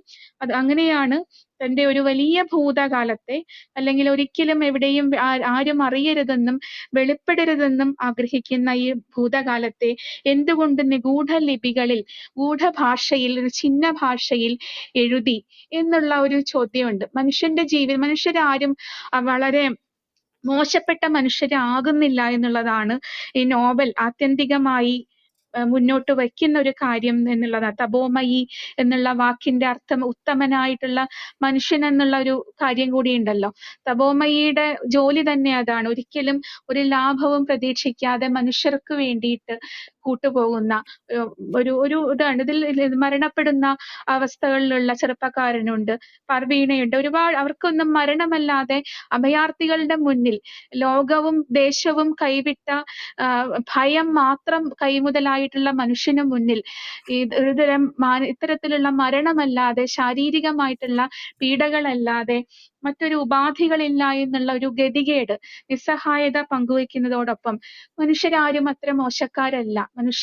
ഏതൊക്കെയോ മനുഷ്യർ മറ്റുള്ളവർക്ക് വേണ്ടി നിലകൊള്ളുന്നത് കൊണ്ടാണ് ലോകം മുന്നോട്ട് പോകുന്നത് എന്നുള്ള ഒരു ചിന്ത, വളരെ പോസിറ്റീവ് ആയിട്ടുള്ള ഒരു ചിന്ത, എല്ലാ തരത്തിലുള്ള വിഷാദം നിറഞ്ഞ വിഷാദത്തിന്റെ കരിനീല പടർപ്പുകൾ കൊണ്ട് നെയ്തെടുത്ത ഒരു കമ്പളമായിട്ടൊക്കെ ഈ നോവലിനെ നമുക്കിങ്ങനെ നോക്കിക്കാണാനായിട്ട് സാധിക്കും. ചിലപ്പോഴെല്ലാം ഈ കമ്പളം എപ്പോഴും നമ്മളെ പൊതിഞ്ഞു പിടിക്കുന്നതാണ്. പക്ഷെ അതിൽ കിടക്കുമ്പോൾ പലപ്പോഴും ചുട്ടുപഴുക്കുന്ന ഒരവസ്ഥയും ഈ നോവലിലൂടെ കടന്നു പോകുമ്പോൾ നമുക്ക് ബോധ്യപ്പെടും എന്നുള്ളതാണ് ഒരു ഏറ്റവും പ്രധാനപ്പെട്ട കാര്യം. എനിക്ക് തോന്നുന്നത് നമുക്കൊരു നേർരേഖ വരച്ച് ആ വരയിലൂടെ മാത്രം നടന്ന് ജീവിച്ചു തീർക്കാവുന്ന ഒന്നല്ല ജീവിതം. അതിന് ഒരുപാട് തരത്തിലുള്ള വിഗതികൾ സംഭവിക്കുന്നുണ്ട്. മാനസികാവസ്ഥകൾക്ക് മാറ്റമുണ്ട്. ഗോപാൽ ബറുവ എന്ന് പറയുന്ന കാമുകന്റെ അല്ലെങ്കിൽ നിരാശനായിട്ടുള്ള ഏകാകിയായി തീർന്നിട്ടുള്ള ഒരു കാമുകന്റെ മാനസികാവസ്ഥയിൽ നിന്ന് ചിന്തിക്കുമ്പോൾ നമ്മളിപ്പോൾ പറയുന്ന തരത്തിലുള്ള അല്ലെങ്കിൽ ആ ശ്യാമളത എന്ന് പറയുന്ന മനുഷ്യനോട് ക്രൂരത കാണിച്ചു എന്നൊരു ചിന്തയായിരിക്കില്ല. അത് വേറൊരു അദ്ദേഹത്തെ രക്ഷിക്കാൻ പോകുന്നുണ്ട്. അവിടെ എത്തുമ്പോൾ മനുഷ്യന്റെ മാനസികാവസ്ഥകൾ പലതരത്തിലുള്ള കാര്യങ്ങളാണ്. ഇപ്പോ ഇതുമായിട്ട് ബന്ധങ്ങളൊന്നും ഇല്ലെങ്കിലും നളചരിതത്തില് 2-ാം ദിവസത്തിൽ കാട്ടാളൻ വരുന്നുണ്ട്. കാട്ടാളൻ കാട്ടിൽ ജീവിക്കുന്ന പ്രാകൃത സ്വഭാവമുള്ള ഒരാളെന്നുള്ള രീതിയിലാണ്. ഒരു പെരുമ്പാമ്പിൽ നിന്ന് ദമയന്തിയെ രക്ഷിക്കുന്നുണ്ട്. പക്ഷെ രക്ഷിച്ചു കഴിയുമ്പോഴാണ് അയാളിൽ കാമനകൾ ഉണരുന്നത്. അത് ഒരു മോശക്കാരനായ ഒരാളല്ല. ഇവിടെയും അത് തന്നെയാണ്. മനുഷ്യരെപ്പോഴും സാഹചര്യങ്ങളുടെ അടിമകളാണ്. സാഹചര്യങ്ങൾ സൃഷ്ടിക്കപ്പെടുകയും ചെയ്യുന്നതാണ്. ഇങ്ങനെയുള്ള ഓരോ തരത്തിലുള്ള പിന്നീട് മനുഷ്യരെത്ര നിസ്സഹായരാണ് എന്നും ഏകാകികളാണ് എന്നുമുള്ള ഒരു കാര്യം കൂടി ഈ നോവൽ വായന അവശേഷിപ്പിക്കുന്നുണ്ട്. അപ്പോൾ ഈ ഒരു കാര്യം മാത്രമാണ് ഇതുമായിട്ട് ബന്ധപ്പെട്ട് പറയാനുള്ളത്. വായിച്ചിട്ടുള്ള മറ്റുള്ളവർക്ക് കൂടുതൽ കാര്യങ്ങൾ സംസാരിക്കാനുണ്ടാകും. ഒരുപക്ഷെ ഈ നോവലിനെ കുറിച്ച് വന്നിട്ടുള്ള ഒരു പഠനത്തിന്റെ പേര് പോലും ഇത് ഒരു ജീവിതത്തിന്റെ ധർമ്മ വ്യസനങ്ങളെ കുറിച്ചുള്ള നോവലാണെന്ന്. എല്ലാ തരത്തിലുള്ള രാഷ്ട്രീയ ലോകാനുഭവങ്ങളെയും ചരിത്രാനുഭവങ്ങളെയും ഒക്കെ ഉൾക്കൊള്ളുമ്പോൾ പോലും ഇതൊരു മഹാവ്യസനങ്ങളുടെ ഒരു ജീവിതത്തെ സംബന്ധിച്ചൊരു വിഷാദത്തിന്റെ ഒരു ധ്വനി ഇതിൽ ഉള്ളടങ്ങിയിട്ടുണ്ട് എന്ന് പറയുന്നുണ്ട്. അതുപോലെ തന്നെയാണ് ഈ നോവലിൽ കാണുന്ന മഴയും നിഴലും ശക്തമായ രൂപകങ്ങളായിട്ട് വരുന്നു. കാരണം ആ മഴക്കാലം തീർക്കുന്ന മാനസികമായിട്ടുള്ള പരിക്കുകളിൽ നിന്ന് ഗോപാൽ ബറുവ എന്ന് പറയുന്ന വൃദ്ധനായിട്ടുള്ള മനുഷ്യന് ഒരു കാലത്തും രക്ഷപ്പെടാൻ സാധിക്കുന്നില്ല. അപ്പൊ ഇതിൽ സൂചിപ്പിക്കുന്നുണ്ട്, ഒരുപാട് ഘട്ടങ്ങളിലുണ്ട്. ഒരു നദിക്കു മുകളിൽ മഴ പെയ്യുന്നു. എത്ര കുടകൾ ചൂടിയാലും ആരെയും നനഞ്ഞു കുതിർപ്പിക്കുന്ന മഴ, അത് തോരുകയില്ലല്ലോ. ഇതാണ് സൂചിപ്പിക്കുന്നത്. എത്രയോ തരത്തിൽ ഇങ്ങനെ വന്നു പോകുന്ന മഴക്കാലങ്ങൾ, മഴയുടെ ശബ്ദങ്ങൾ, അതുണ്ടാക്കുന്ന പലതരത്തിലുള്ള അസ്വസ്ഥതകൾ, ഇതെല്ലാം തന്നെ ഇവിടെ സൂചിപ്പിക്കുന്നുണ്ട്. ആ ഒരേയൊരു നിമിഷം അതായിരുന്നു പിൽക്കാലത്തെ എന്റെ ജീവിതം. അതിന്റെ ഭാരം എന്നെ അമർത്തിക്കൊണ്ടിരുന്നു. കുറിയ മരങ്ങൾ കാവൽ നിന്ന ഒരു ദ്വീപ് മാഞ്ഞു പോയിരിക്കുന്നു. അതിൽ അവശേഷിച്ച ശിലാശിഖരത്തിൽ മരണം കാത്തു നിൽക്കുന്ന 2 നിഴലുകൾ. ചുറ്റും മഴ പെയ്യുകയാണ്. അവസാനിക്കാത്ത മഴ. ഏതോ പ്രാചീന കാലത്ത് തുടങ്ങുകയും ഒരിക്കലും അവസാനിക്കാതിരിക്കുകയും ചെയ്യുന്ന മഴ. അതിലേക്ക് പകച്ചു നോക്കി നിൽക്കുകയല്ലാതെ ഈ ജീവിതത്തിൽ മറ്റെന്ത്? അപ്പോ ഈ ഒരു പ്രകൃതിയുടെ അല്ലെങ്കിൽ പ്രകൃതി സൂചകങ്ങളിലൂടെ വളരെ ഫിക്ഷണൽ ആയിട്ട് തന്നെ, വളരെ കഥാത്മകത നിലനിർത്തിക്കൊണ്ട് തന്നെ, എന്നാൽ മനുഷ്യന് വർത്തമാനകാലത്ത് അനുഭവിക്കുന്ന സാമൂഹിക പ്രശ്നം എന്നുള്ള രീതിയിൽ നമ്മളിത് ചർച്ച ചെയ്യുന്ന സന്ദർഭം എന്ന് പറയുന്നത് ലോകം ഒരു യുദ്ധഭീതിയിൽ നിലനിൽക്കുന്ന ഒരു സന്ദർഭം കൂടിയാണ്. ആ ഒരു അർത്ഥത്തിൽ ഇതിന് വലിയ പ്രാധാന്യം ഈ ഇത്തരത്തിലുള്ള നോവലുകൾക്ക് ഉണ്ട് എന്ന് മാത്രമാണ് ഇതുമായിട്ട് ബന്ധപ്പെട്ട് പറയാനുള്ളത്. ഞാൻ എൻ്റെ സംസാരം ചുരുക്കുകയാണ്. നന്ദി. നമസ്കാരം ഡോക്ടർ എൻ രേണുക. ഗംഭീരമായ ഒരു അവലോകനം. നമുക്ക് ഇനി ബാക്കി ചർച്ചകളിലേക്കും നോവലിസ്റ്റ് പ്രിയപ്പെട്ട ഈ സന്തോഷ് കുമാറിൻ്റെ പ്രഭാഷണത്തിലേക്കും കടക്കാം. ഈ ഓഖല അഭയാർത്ഥി ക്യാമ്പിൽ മഴ, പിന്നെ വെള്ളപ്പൊക്കം എല്ലാം കൊണ്ടുപോയപ്പോൾ, രേഖകൾ മുഴുവൻ കൊണ്ടുപോയപ്പോൾ തപോമയി പറയുന്ന ഒരു വാക്യമുണ്ട്. ഒന്നും സൂക്ഷിക്കേണ്ടാത്തതാണ് വലിയ ഭാഗ്യം. ഒരു രേഖയും സൂക്ഷിച്ചു വെക്കാൻ അവർക്കുണ്ടായിരുന്നില്ല. ശൂന്യ മനുഷ്യരുടെ കഥ കൂടിയാണ് ഈ തപോമയിയുടെ അച്ഛൻ. അപ്പോൾ പ്രിയപ്പെട്ട സന്തോഷ് കുമാറിൻ്റെ ഏറ്റവും പ്രധാനപ്പെട്ട ഒരു കൃതിയാണിത്. നേരത്തെ 2 കൃതികൾക്ക് കേരള സാഹിത്യ അക്കാദമി അവാർഡ് ലഭിച്ചിട്ടുണ്ട്. അത് കഥയ്ക്കുള്ള അവാർഡ് ചാവുകളി, അതിനുശേഷം അന്ധകാരൻ എഴുതിയെന്ന നോവലിന് 2012 കേരള സാഹിത്യ അക്കാദമി പുരസ്കാരം ലഭിച്ചു. ബാലസാഹിത്യ ഇൻസ്റ്റിറ്റ്യൂട്ടിൻ്റെ പുരസ്കാരം, കാക്കര ദേശത്തെ ഉറുമ്പുകൾ എന്ന കൃതിക്ക് അദ്ദേഹത്തിന് ലഭിച്ചിട്ടുണ്ട്. 3 അന്ധന്മാർ ആനയെ വിവരിക്കുന്നു, 3 വിരലുകൾ, നീചവേദം, പാവങ്ങളുടെ വീട് തുടങ്ങിയ കഥാസമാഹാരങ്ങൾ, അമ്യൂസ്മെൻറ്റ് പാർക്ക്, വാക്കുകൾ, തങ്കച്ചൻ മഞ്ഞക്കാരൻ തുടങ്ങിയ നോവലുകൾ, ചിദംബര രഹസ്യം തുടങ്ങിയ നോവലെറ്റുകൾ, അങ്ങനെ 30ഓളം കൃതികൾ അദ്ദേഹം എഴുതിയിട്ടുണ്ട്. അപ്പോൾ ഈ നമ്മൾ ഇന്ന് ചർച്ച ചെയ്യുന്ന തപോമയുടെ അച്ഛൻ എന്ന നോവലിനെക്കുറിച്ചും തൻ്റെ രചനകളെക്കുറിച്ചും സംസാരിക്കാൻ പ്രിയപ്പെട്ട സന്തോഷ് കുമാറിനെ ക്ഷണിക്കുന്നു.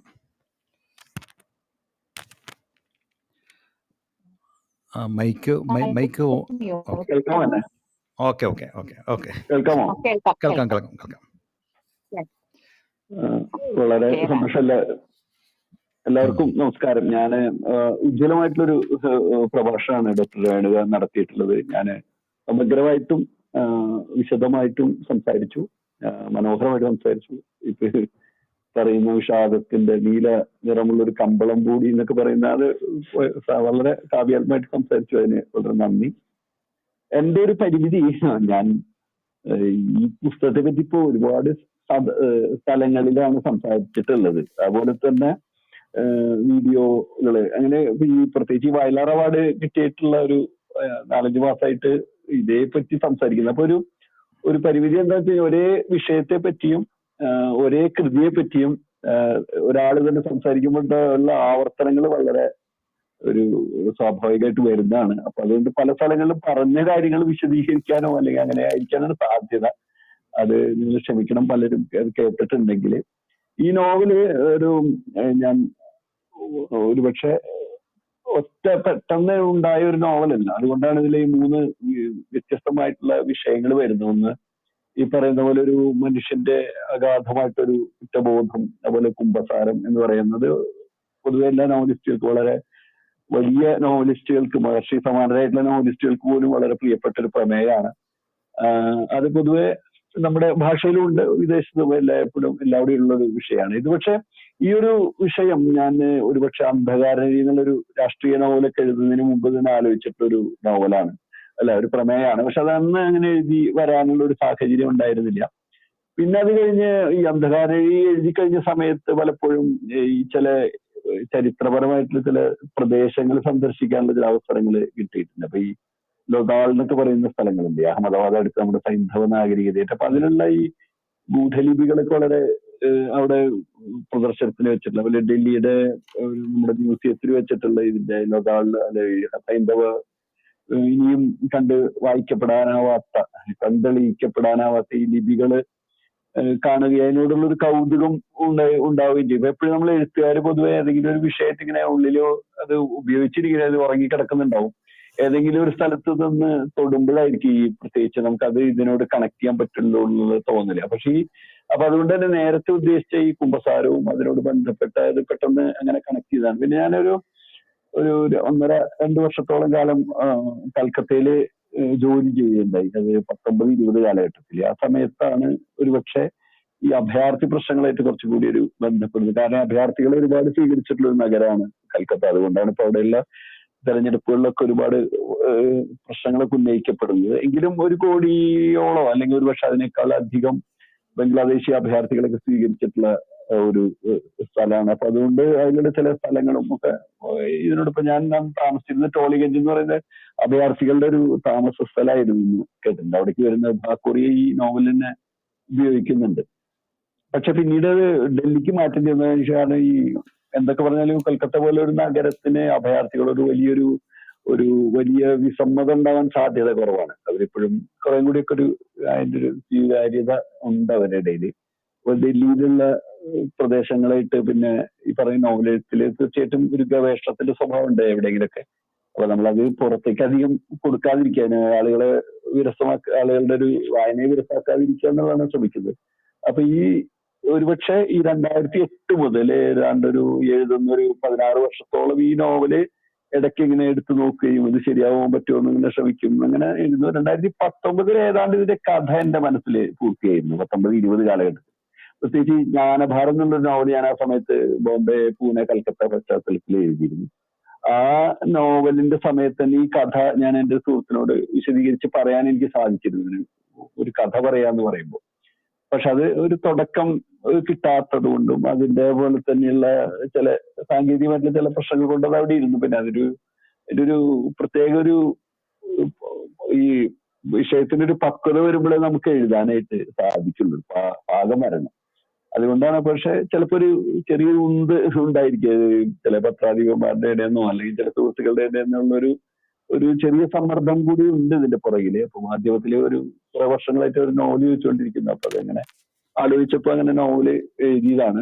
അപ്പൊ ഇത് ഇങ്ങനെ എഴുതി വന്നപ്പോ പല പല കാര്യങ്ങളും നമ്മുടെ പല ഭൂതകാലത്ത് നമ്മൾ ഉപയോഗിക്കാതെ വെച്ചിരുന്ന ചില കാര്യങ്ങൾ ഉപയോഗിക്കുകയും പിന്നെ അതേസമയം ചിലത് തള്ളിക്കളയുകയും നമ്മൾ ആദ്യം വിചാരിച്ചിരുന്ന പല ഭാഗങ്ങളിൽ നിന്ന് തള്ളിക്കളയൊക്കെ ചെയ്തുകൊണ്ടാണ് ഒരു നോവല് എഴുതിയത്. അത് വലിയ തോതിൽ സ്വീകരിക്കപ്പെട്ടു എന്നുള്ളത് എനിക്ക് അത്ഭുതം തോന്നുന്നുണ്ട്. സാധാരണ അങ്ങനെ ഗൗരവമുള്ള വായനക്കാരുടെ ഇടയിൽ ശ്രദ്ധിക്കപ്പെടുന്നുണ്ടെങ്കിൽ അങ്ങനെ ഒരു വലിയ ജനപ്രീതി എന്റെ വർക്കുകൾക്ക് അങ്ങനെ കിട്ടാറില്ല. ഭേദപ്പെട്ട രീതിയിലൊക്കെ ആൾക്കാർ വായിക്കും. അങ്ങനെയായിരുന്നു. ഇതിപ്പോ എനിക്ക് തോന്നുന്നൊരു വൈകാരികമായിട്ടുള്ള ബന്ധം ഇതിന്റെ ഉള്ളില് ഉള്ളത് കൊണ്ടായിരിക്കണം ആളുകൾ ഇത് ഇഷ്ടപ്പെട്ടത് എന്നുള്ളതാണ് എൻ്റെ ഒരു തോന്നല്.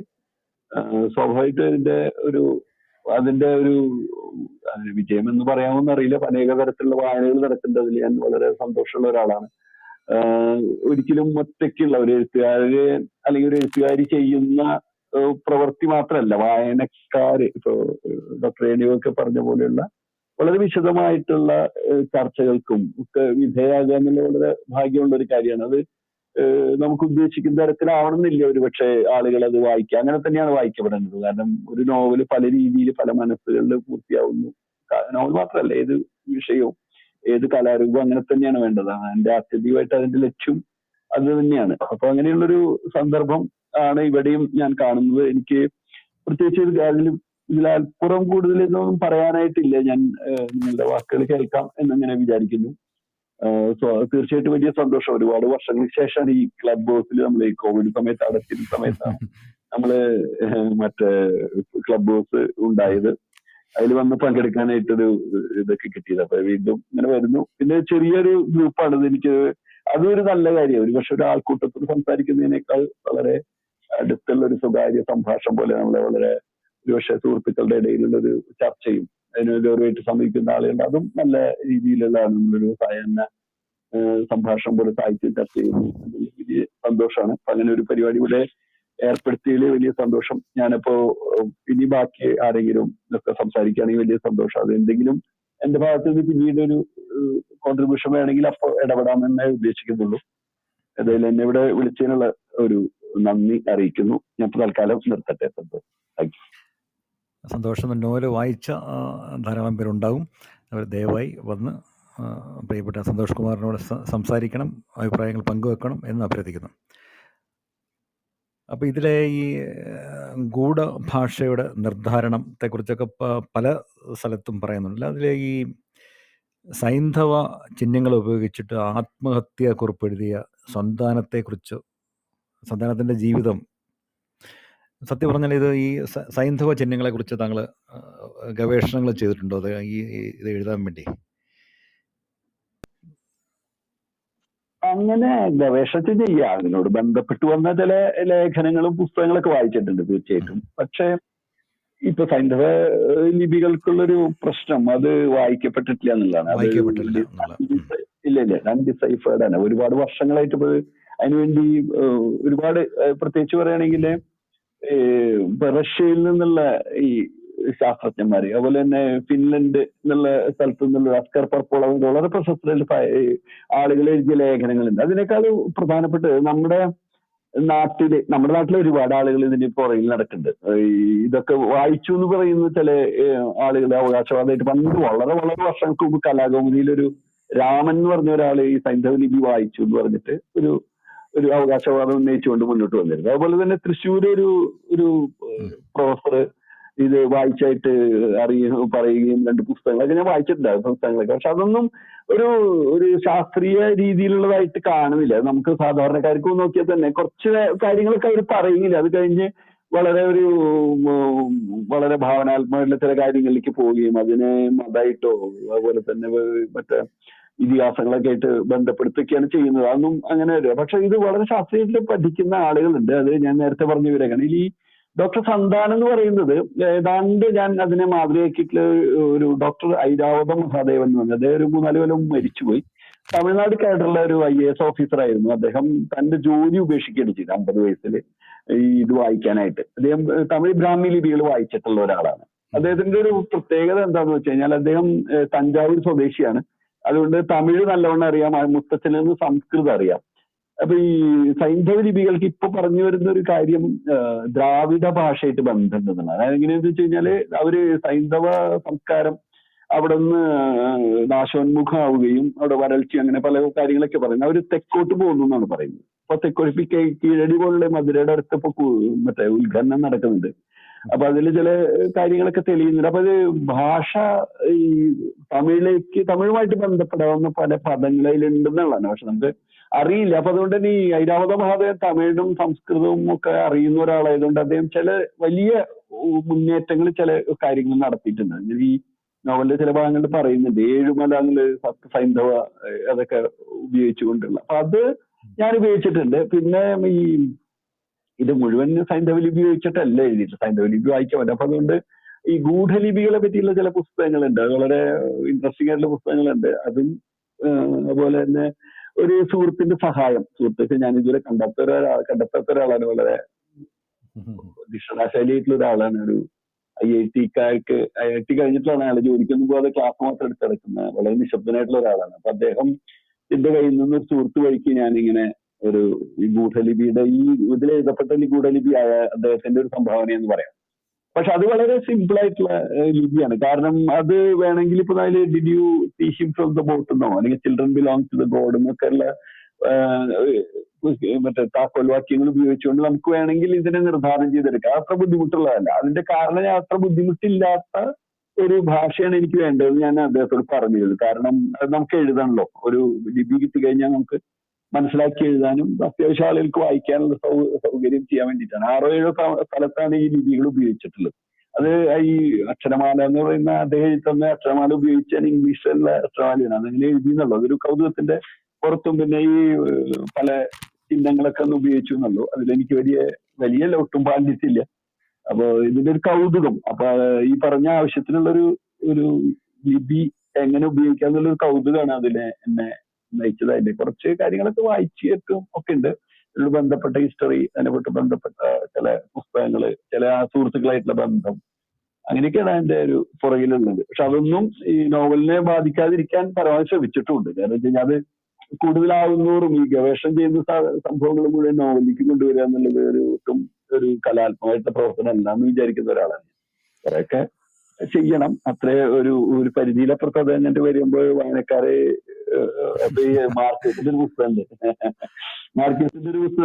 ഈ മറ്റേ അതിന്റെ പേര് സ്റ്റോറി ഓഫ് എ കിഡ്നാപ്പിംഗ് എന്നാണ്. അതായത് മറ്റേ കൊളംബിയയിലുള്ള ഡ്രഗ് കാർട്ടൽസ്, അതായത് മയക്കുമരുന്ന് സംഘങ്ങള്, ഇപ്പൊ ഈ ട്രംപൊക്കെ പറഞ്ഞതിന് മുമ്പുള്ള വളരെ വളരെ വർഷങ്ങൾക്ക് മുമ്പുള്ള കാലം തൊട്ടേ അതുണ്ട്. അപ്പൊ അവിടെ ഒരാളെ തട്ടിക്കൊണ്ടുപോയതിനെ പറ്റിയിട്ടില്ല. അപ്പൊ അതിൽ അദ്ദേഹം പറയുന്നുണ്ട്, ഞാൻ ഈ നോവൽ ഒരു സെമി ഫിക്ഷൻ എന്ന് പറയാവുന്ന കാര്യമാണ്. അതില് വേറെ ഒന്നും ഉപയോഗിക്കുന്നില്ല. അതില് ഒരു ഇത് ഉപയോഗിക്കുന്നുണ്ട്, മറ്റേ ഈക്വൽ സെൻസ് സ്ക്വയർ എന്നുള്ള നമ്മൾ ഫിസിക്സിൽ ഉപയോഗിക്കുന്ന ഒരു ഇതുണ്ടല്ലോ, മറ്റേ ഫോർമുല മാത്രം ഉപയോഗിക്കില്ല. അതെന്നെ പുറത്തിൽ തന്നെ ഒരുപാട് വായനക്കാർ നഷ്ടപ്പെടുന്നു എനിക്ക് ഉറപ്പിട്ടെന്ന് തമാശ പോലെ പറയുന്നുണ്ട്.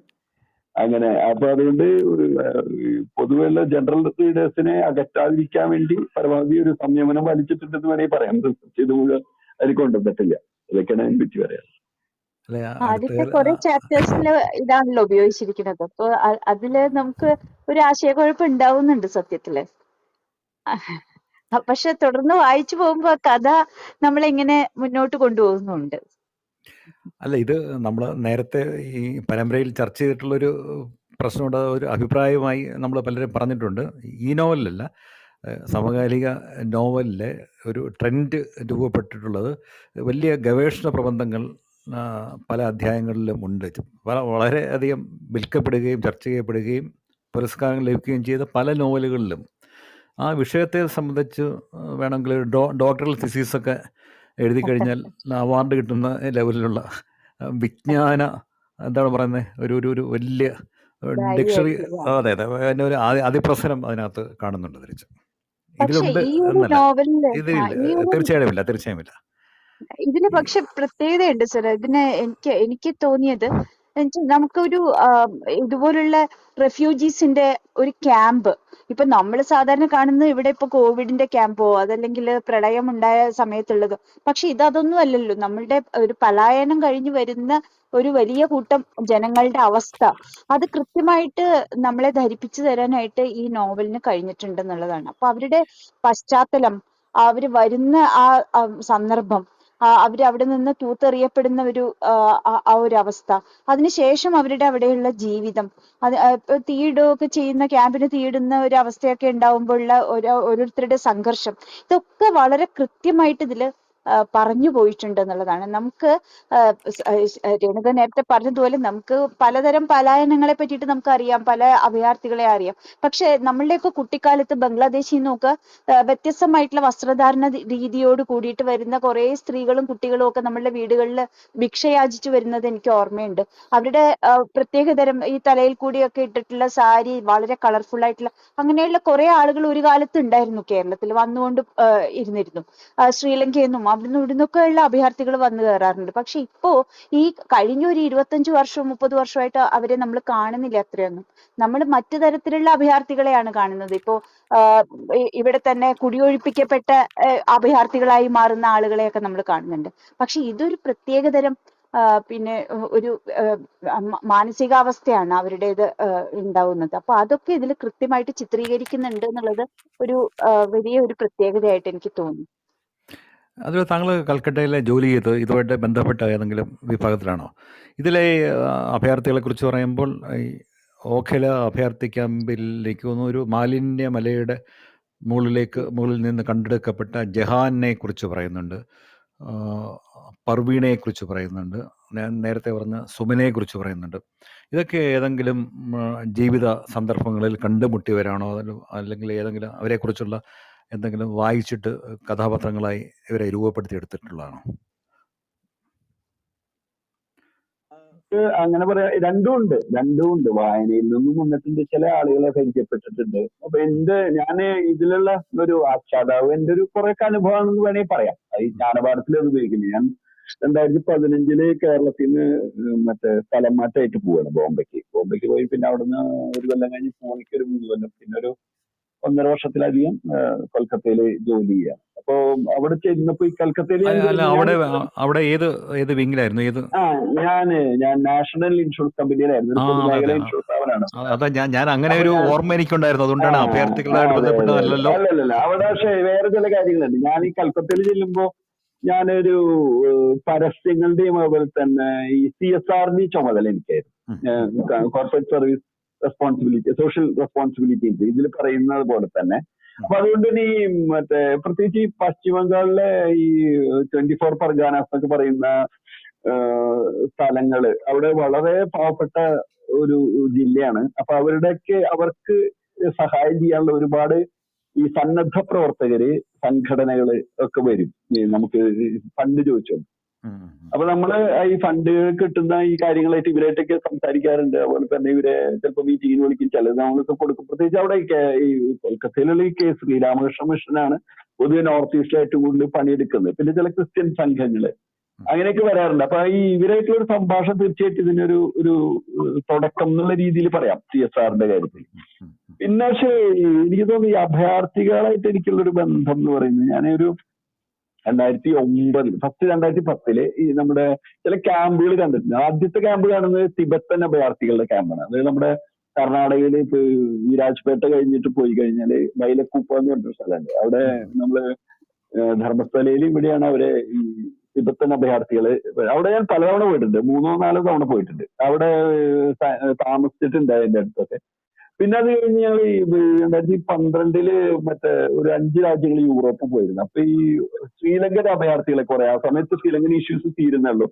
ഈ പാരീസിലൊക്കെ തമിഴന്മാരുടെ ഒരു വലിയ ഒരു ഡയസ്പോറ ഉണ്ടായിരുന്നു. ചിലപ്പോ ഞാൻ ഒരു സ്ഥലത്ത് എഴുതിയിട്ടുണ്ട്, മറ്റേ പാരീസിന്റെ നോർത്ത് സ്റ്റേഷന്റെ പുറത്ത് കിടന്നു കഴിഞ്ഞാല് നമുക്ക് ഈ മസാല ദോശയൊക്കെ കിട്ടുന്ന ഹോട്ടലുകൾ കാണാമായിരുന്നു.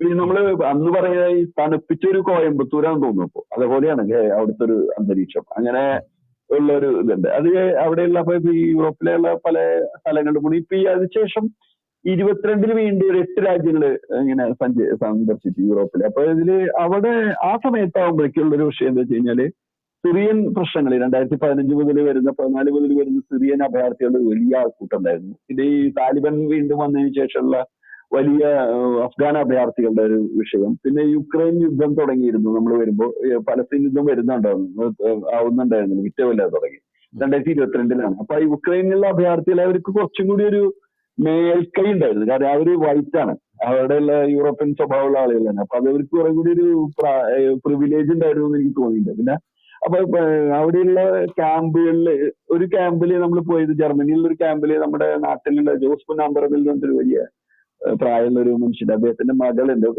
നിഷ പുന്നാമ്പറമ്പിൽ, അവരിവിടെ വന്നിരുന്നു കഴിഞ്ഞ ദിവസം. അപ്പൊ ഞങ്ങള് വളരെ അടുപ്പാണ്. അപ്പൊ അവരാണ് അതിന്റെ ഫെസിലിറ്റേറ്റർ ആയിട്ട് വർക്ക് ചെയ്യുന്നത്. അപ്പൊ അവിടെ ചെല്ലുകയും താഹിർ സാലിന്തും എന്ന് പറയുന്ന ഒരു അഫ്ഗാൻ അഭയാർത്ഥിയായിട്ട് സംസാരിക്കുക. അത് മാത്രം അവിടെ ഇംഗ്ലീഷ് അറിയുള്ളൂ, ബാക്കി ആർക്കും അറിയില്ല. അപ്പൊ വേല ഞാൻ ഇന്റർവ്യൂ ചെയ്തിട്ട് മാതൃഭൂമി ആഴ്ചപ്പത്തിൽ എഴുതിയിരുന്നു. അത് കവിയാണ്. അപ്പൊ ജീവിതം ഒരു കവിതയല്ല എന്നുള്ള രീതിയിൽ വലിയ ലേഖനം എഴുതിയിരുന്നു. ഞാനായിട്ട് ഇപ്പോഴും നല്ല ബന്ധമുണ്ട്.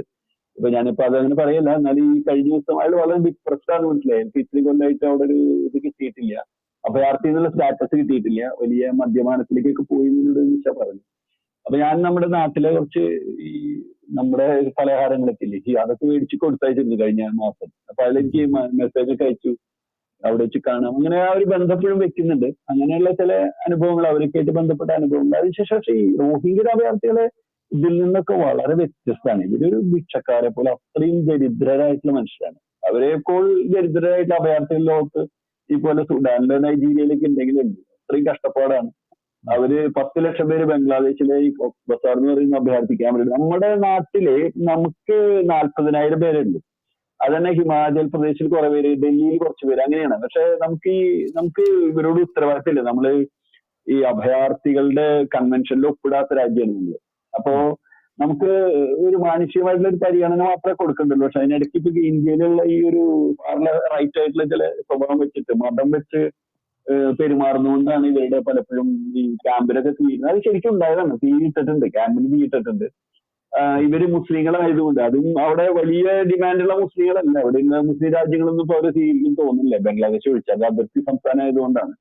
അപ്പൊ അവര് വളരെ പാവപ്പെട്ട മനുഷ്യരാണ്. അവിടെയുള്ള ചെറിയ ചെറിയ ജോലികളൊക്കെ ചെയ്ത് അടുത്തുള്ള ടെക്സ്റ്റൈൽ ഷോപ്പുകളിലും അവിടെയൊക്കെ നിന്ന് വളരെ ഗതികെട്ട ഒരു ജീവിതം. അവിടെ ഞാൻ പോയിരുന്നു. ഈ നോവൽ, അതേ പക്ഷേ എന്താ വെച്ചാൽ ഈ നോവൽ എഴുതിയതിനു ശേഷമാണ് പോയത്. അതിന് മുമ്പ് ഞാൻ വളരെ വിശദമായിട്ട് ചില ലേഖനങ്ങൾ വായിച്ചിരുന്നു ഇതിനോട് ബന്ധപ്പെട്ടിട്ട്, ഇവരുടെ അഭയാർത്ഥികളായിട്ട്. അത് നല്ല മികച്ച ലേഖനങ്ങൾ, പുസ്തകങ്ങൾ.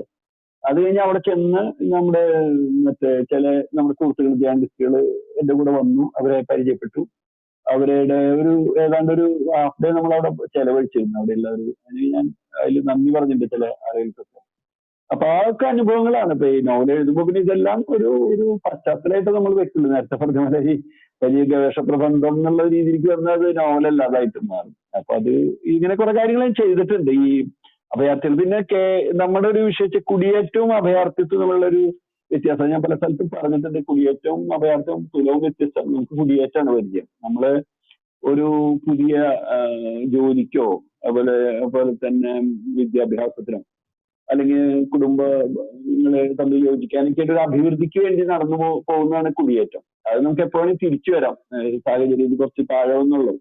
പക്ഷെ ഈ അഭയാർത്ഥത്തെ എപ്പോഴും പ്രാണൻ കൈ പിടിച്ച് ഓടുന്നതാണ്. അത് തിരിച്ചു വരാൻ പറ്റില്ല. തിരിച്ചു വന്നു കഴിഞ്ഞാൽ ഒന്നുകിൽ ജയിലിലേക്ക് വലയും മരിക്കും, കൊല്ലപ്പെടും. അതൊരു പ്രശ്നമുണ്ട്. അതുകൊണ്ടാണ് ഇവര് നമ്മൾ തിരിച്ചയക്കുന്നതില് വലിയ പ്രശ്നം. അത് UN ഒരുവിധം ഈ ഒരു ചാർട്ടപ്രകാരം തിരിച്ചയക്കാൻ പാടില്ല എന്നുള്ളതാണ്. ഒരു മരണത്തിന് വിട്ടു കൊടുക്കുന്ന പോലെ തോന്നുന്നത്. അങ്ങനെ അഭയാർത്ഥികളെ പറ്റിയുള്ള ഒരുപാട് പ്രശ്നങ്ങളുണ്ട്. പിന്നെ ലോകത്ത് ഇപ്പൊ ഒരുപാട് നമുക്ക് ഈ അഭയാർത്ഥികളെ പറ്റിയിട്ടുള്ള സിനിമകളൊക്കെ കിട്ടാനുണ്ട്. ഒരുപാട് വളരെ പ്രധാനപ്പെട്ട ചില സിനിമകളുണ്ട്. ഹ്യൂമൻ ഫ്ലോ എന്നൊക്കെ പറഞ്ഞിട്ടൊരു ആരെങ്കിലും ശ്രമിക്കുകയാണെങ്കിൽ കിട്ടും. അത് ഗംഭീരമായിട്ടുള്ള ഒരു ഇതാണ്, സിനിമയാണ്. അതിൽ 2015 ഒരുപാട് അഭയാർത്ഥി മറ്റേ പശ്ചാത്തലത്തിലുള്ള പ്രവാഹങ്ങളെ പറ്റിയിട്ടുള്ള ഒരു 2 മണിക്കൂർ നീളമുള്ള ഒരു ഡോക്യുമെന്ററിയാണ്. ചൈനയിൽ നിന്ന് വന്നിട്ടുള്ള വളരെ പ്രശസ്തനായിട്ടുള്ള ഒരു ശില്പിയും കവിയായിട്ടുള്ള ഓയ് വെയ് എന്ന് പറയുന്ന ഒരാളാണ് ചെയ്തിട്ടുള്ളത്. അതങ്ങനത്തെ കാര്യങ്ങൾ നമുക്ക് ചെയ്യാവുന്നതാണ്. അതൊക്കെ ഇതിന്റെ ഒരു തയ്യാറെടുപ്പ് എന്നുള്ള എനിക്ക് കണ്ടിട്ടുണ്ട്, അല്ലെങ്കിൽ പരിചയപ്പെട്ടിട്ടുണ്ട്. ഇതൊക്കെയാണ് എന്റെ. പിന്നെ എപ്പോഴും നമ്മള് ഈ ഫിക്ഷൻ എഴുതുന്ന ആളുകൾക്ക് എല്ലാം ഒരു സഹായമാവും എന്നുള്ള എനിക്ക് തോന്നുന്നത്. എന്തും നമുക്ക് ഉപയോഗിക്കാൻ പറ്റും ഏതെങ്കിലും കാലത്ത്. അല്ലെങ്കിൽ അത് നമ്മുടെ ഒരു മാനസികമായിട്ടുള്ള ഒരു മറ്റേ അറിവുകളുടെ ഒരു സംഭരണത്തിനോ അല്ലെങ്കിൽ വികാസത്തിനൊക്കെ സഹായിക്കും എന്നുള്ളതാണ്. അത് നമ്മളെ ഉള്ളിലേക്കൊക്കെ ഉണ്ട്. ഹിമിംഗ്വേയുടെ ഒരു ഇത് പറയാറുണ്ട് എപ്പോഴും, ഐസ്ബർഗ് തിയറി. അതായത് ഒരു വലിയ മഞ്ഞുകട്ട 1/7 ഭാഗം മറ്റാണ് അത്ര ഈ കടലിന്റെ വെളിയിൽ നിൽക്കുക, ബാക്കിയുള്ള അതിന്റെ അടിയിലായിരിക്കും എന്ന് പറയും. ഒരു പർവ്വതം പോലെയുള്ള മഞ്ഞുകട്ടയാണെങ്കിലും കുറച്ചാണ് അതിന് മുകളിലേക്ക് നിൽക്കുക. അപ്പൊ അതുപോലെ ആയിരിക്കണം മനുഷ്യന്റെ എഴുത്തുകാരുടെ വിജ്ഞാനം എന്ന് പറയാറുണ്ട്. ഹെമിംഗ്വേയുടെ പടത്തിലാണ് അദ്ദേഹം പറയുന്നത്, നമുക്ക് ഒരുപാട് കാര്യങ്ങൾ അറിവുണ്ടാവാം, ഇതിലിപ്പോ വലിയ പണ്ഡിതമായിട്ടല്ല, എന്നാലും കുറെ അറിവുണ്ടാവും. അത് മുഴുവൻ ഇതില് കാണിക്കാതെ ധ്വനിപ്പിക്കുക വേണ്ടേ എന്നുള്ളതാണ് ഇപ്പൊ ശ്രീ പ്രദീപ് കുമാർ പറഞ്ഞതിനോട് എനിക്ക് പറയാനുള്ളത്. അത് കൈവിട്ടു പോകുമ്പോഴാണ് ചിലപ്പോ അങ്ങനെ ഉണ്ടാവുന്നുണ്ട്. അത് പിന്നെ സ്വാഭാവികമായിട്ട് അങ്ങനെ ചില പ്രശ്നങ്ങളുണ്ട്. അത് ഫിക്ഷന്റെ ഒരു ഐഡിയയിലുള്ള ചിലവർ അങ്ങനെ അത് ഇഷ്ടപ്പെടുന്നവരുണ്ടാവും. അതുകൊണ്ടാണല്ലോ അപ്പൊ അതങ്ങനെ കൂടുതൽ ചർച്ച ചെയ്യപ്പെടുന്നത്. എത്ര വർഷം എടുത്തു ഈ നോവല് പൂർത്തിയാക്കാനായിട്ട്? അതായത് ഈ ഗവേഷണം ഇതിലേക്ക് സന്നിവേശിപ്പിച്ച് പൂർത്തിയാക്കാൻ? ഇപ്പൊ അങ്ങനെ നമ്മളൊരു പ്രത്യേക ഒരു സമയം എടുത്തിട്ട് ഇത് ഇന്നത് എഴുതണം എന്നുള്ള ധാരണയിലല്ല. ഇപ്പൊ നമുക്ക് കുറെ വിഷയങ്ങൾ ഉണ്ടാവാം. അപ്പൊ അതിനോട് ബന്ധപ്പെട്ട് എന്തെങ്കിലും ഒരു സാഹചര്യം വരുമ്പോ ആ പുസ്തകം വായിക്കുക, അല്ലെങ്കിൽ ആ മനുഷ്യരെ പോയി കാണുക. ഞാനിപ്പോ ഒരു 10-12 വർഷങ്ങളായിട്ട് വേറൊരു വർക്ക് ചെയ്യാനായി ആലോചിച്ചുകൊണ്ടിരിക്കുക. അതെനിക്ക് നടന്നിട്ടില്ല. ഞാൻ എന്റെ എന്തെങ്കിലും ഒരു പുസ്തകം കിട്ടുക അല്ലെങ്കിൽ ഒരാളെ കാണാൻ പോകുമ്പോൾ ഞാനത് പോവും, അവിടെ സംസാരിക്കും, ചില യൂണിവേഴ്സിറ്റികളിൽ പോകും, അതിനെ പറ്റി പോയി ഇതൊക്കെ എടുക്കും. അതൊന്നും വർക്ക് ശരിയായിട്ടില്ല. പക്ഷെ അത് നമ്മുടെ മനസ്സിൽ എപ്പോഴും ഉണ്ടായിരിക്കും. നമ്മുടെ ഉള്ളിൽ ഇങ്ങനെ ഒരു വർക്കിന് സാധ്യതയുണ്ടല്ലോ എന്നുള്ള ഒരു കാര്യം ഉണ്ടായിരിക്കും. അപ്പൊ അതുകൊണ്ട് ഇത് വളരെ അബോധത്തിൽ ഇതിന്റെ ഒരു ഗവേഷണം നടക്കുന്നുണ്ട്. ഇപ്പൊ നമ്മളിപ്പോ സംസാരിക്കുമ്പോഴും നിങ്ങളെ ആരെങ്കിലും ഒരു കാര്യം പറയുകയാണെങ്കിൽ ഈ വിഷയങ്ങളോട് കണക്റ്റഡ് ആണെങ്കിൽ നമ്മളതും ആലോചിക്കും.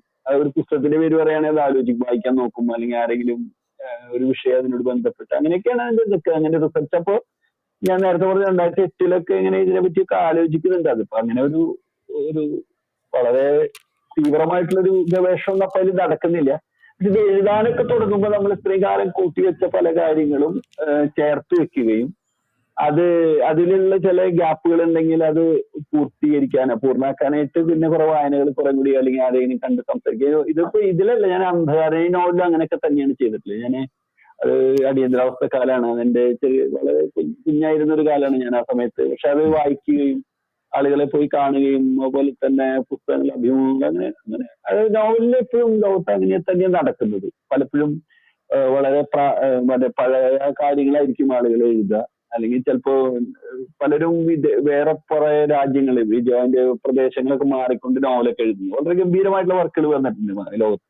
അപ്പൊ അതൊക്കെ ഒരു വേറെ രീതിയിലുള്ള ഒരു റിസർച്ച് അവര് പണ്ടേ ചെയ്യുന്നുണ്ടാവും. പിന്നെ ഒരുപക്ഷെ ഇന്റൻസീവ് ആയിട്ട് എഴുത്ത് തുടങ്ങുമ്പോഴോ അല്ലെങ്കിൽ അതിന് തൊട്ട് മുമ്പൊക്കെ ആയിട്ട് നടക്കുന്നുണ്ടാവും. അതുകൊണ്ട് അങ്ങനെ ഒരു പ്രത്യേക കാലയളവ് പറയാൻ പറ്റില്ല. എഴുതി തീർക്കാൻ ഒരു 5-6 മാസം എനിക്ക് വന്നിട്ടുള്ളത്. അത് ഒരു പക്ഷെ മുമ്പ് കുറച്ചൊക്കെ ശ്രമിച്ചുകൊണ്ടായിരിക്കും. അപ്പൊ ചില ഭാഗങ്ങൾ നമുക്ക് ഉപയോഗിക്കാൻ പറ്റും, ചിലത് ഉപയോഗിച്ച ഭാഗങ്ങൾ എടുത്ത് ഒന്നും ഇരിക്കാൻ പറ്റും. അങ്ങനെയൊക്കെയാണ് എന്റെ വിഷയം. ഡോക്ടർ രേണുകയ്ക്കും ചോദിക്കാമല്ലോ, മൈക്ക് ഓഫ് ആണ്. കേൾക്കാമോ സാറ്? കേൾക്കാം. എനിക്ക് ചോദ്യങ്ങളായിട്ടൊന്നും ചോദിക്കാനില്ല. കാരണം അതൊരു നോവലിസ്റ്റിന്റെ ഒരു ഒരു അനുഭവ ലോകമാണല്ലോ. അപ്പൊ അതിനകത്ത് നമ്മളൊരു ചോദ്യോത്തരങ്ങളായിട്ടൊന്നും തന്നെ ചോദിക്കാനില്ല. എനിക്ക് വേറൊരു കാര്യം ഒന്ന് ഷെയർ ചെയ്യാനുണ്ടായിരുന്നു. ഞാൻ നേരത്തെ സംസാരിച്ചപ്പോ വിട്ടുപോയിട്ടുള്ള ഒന്നാണ്.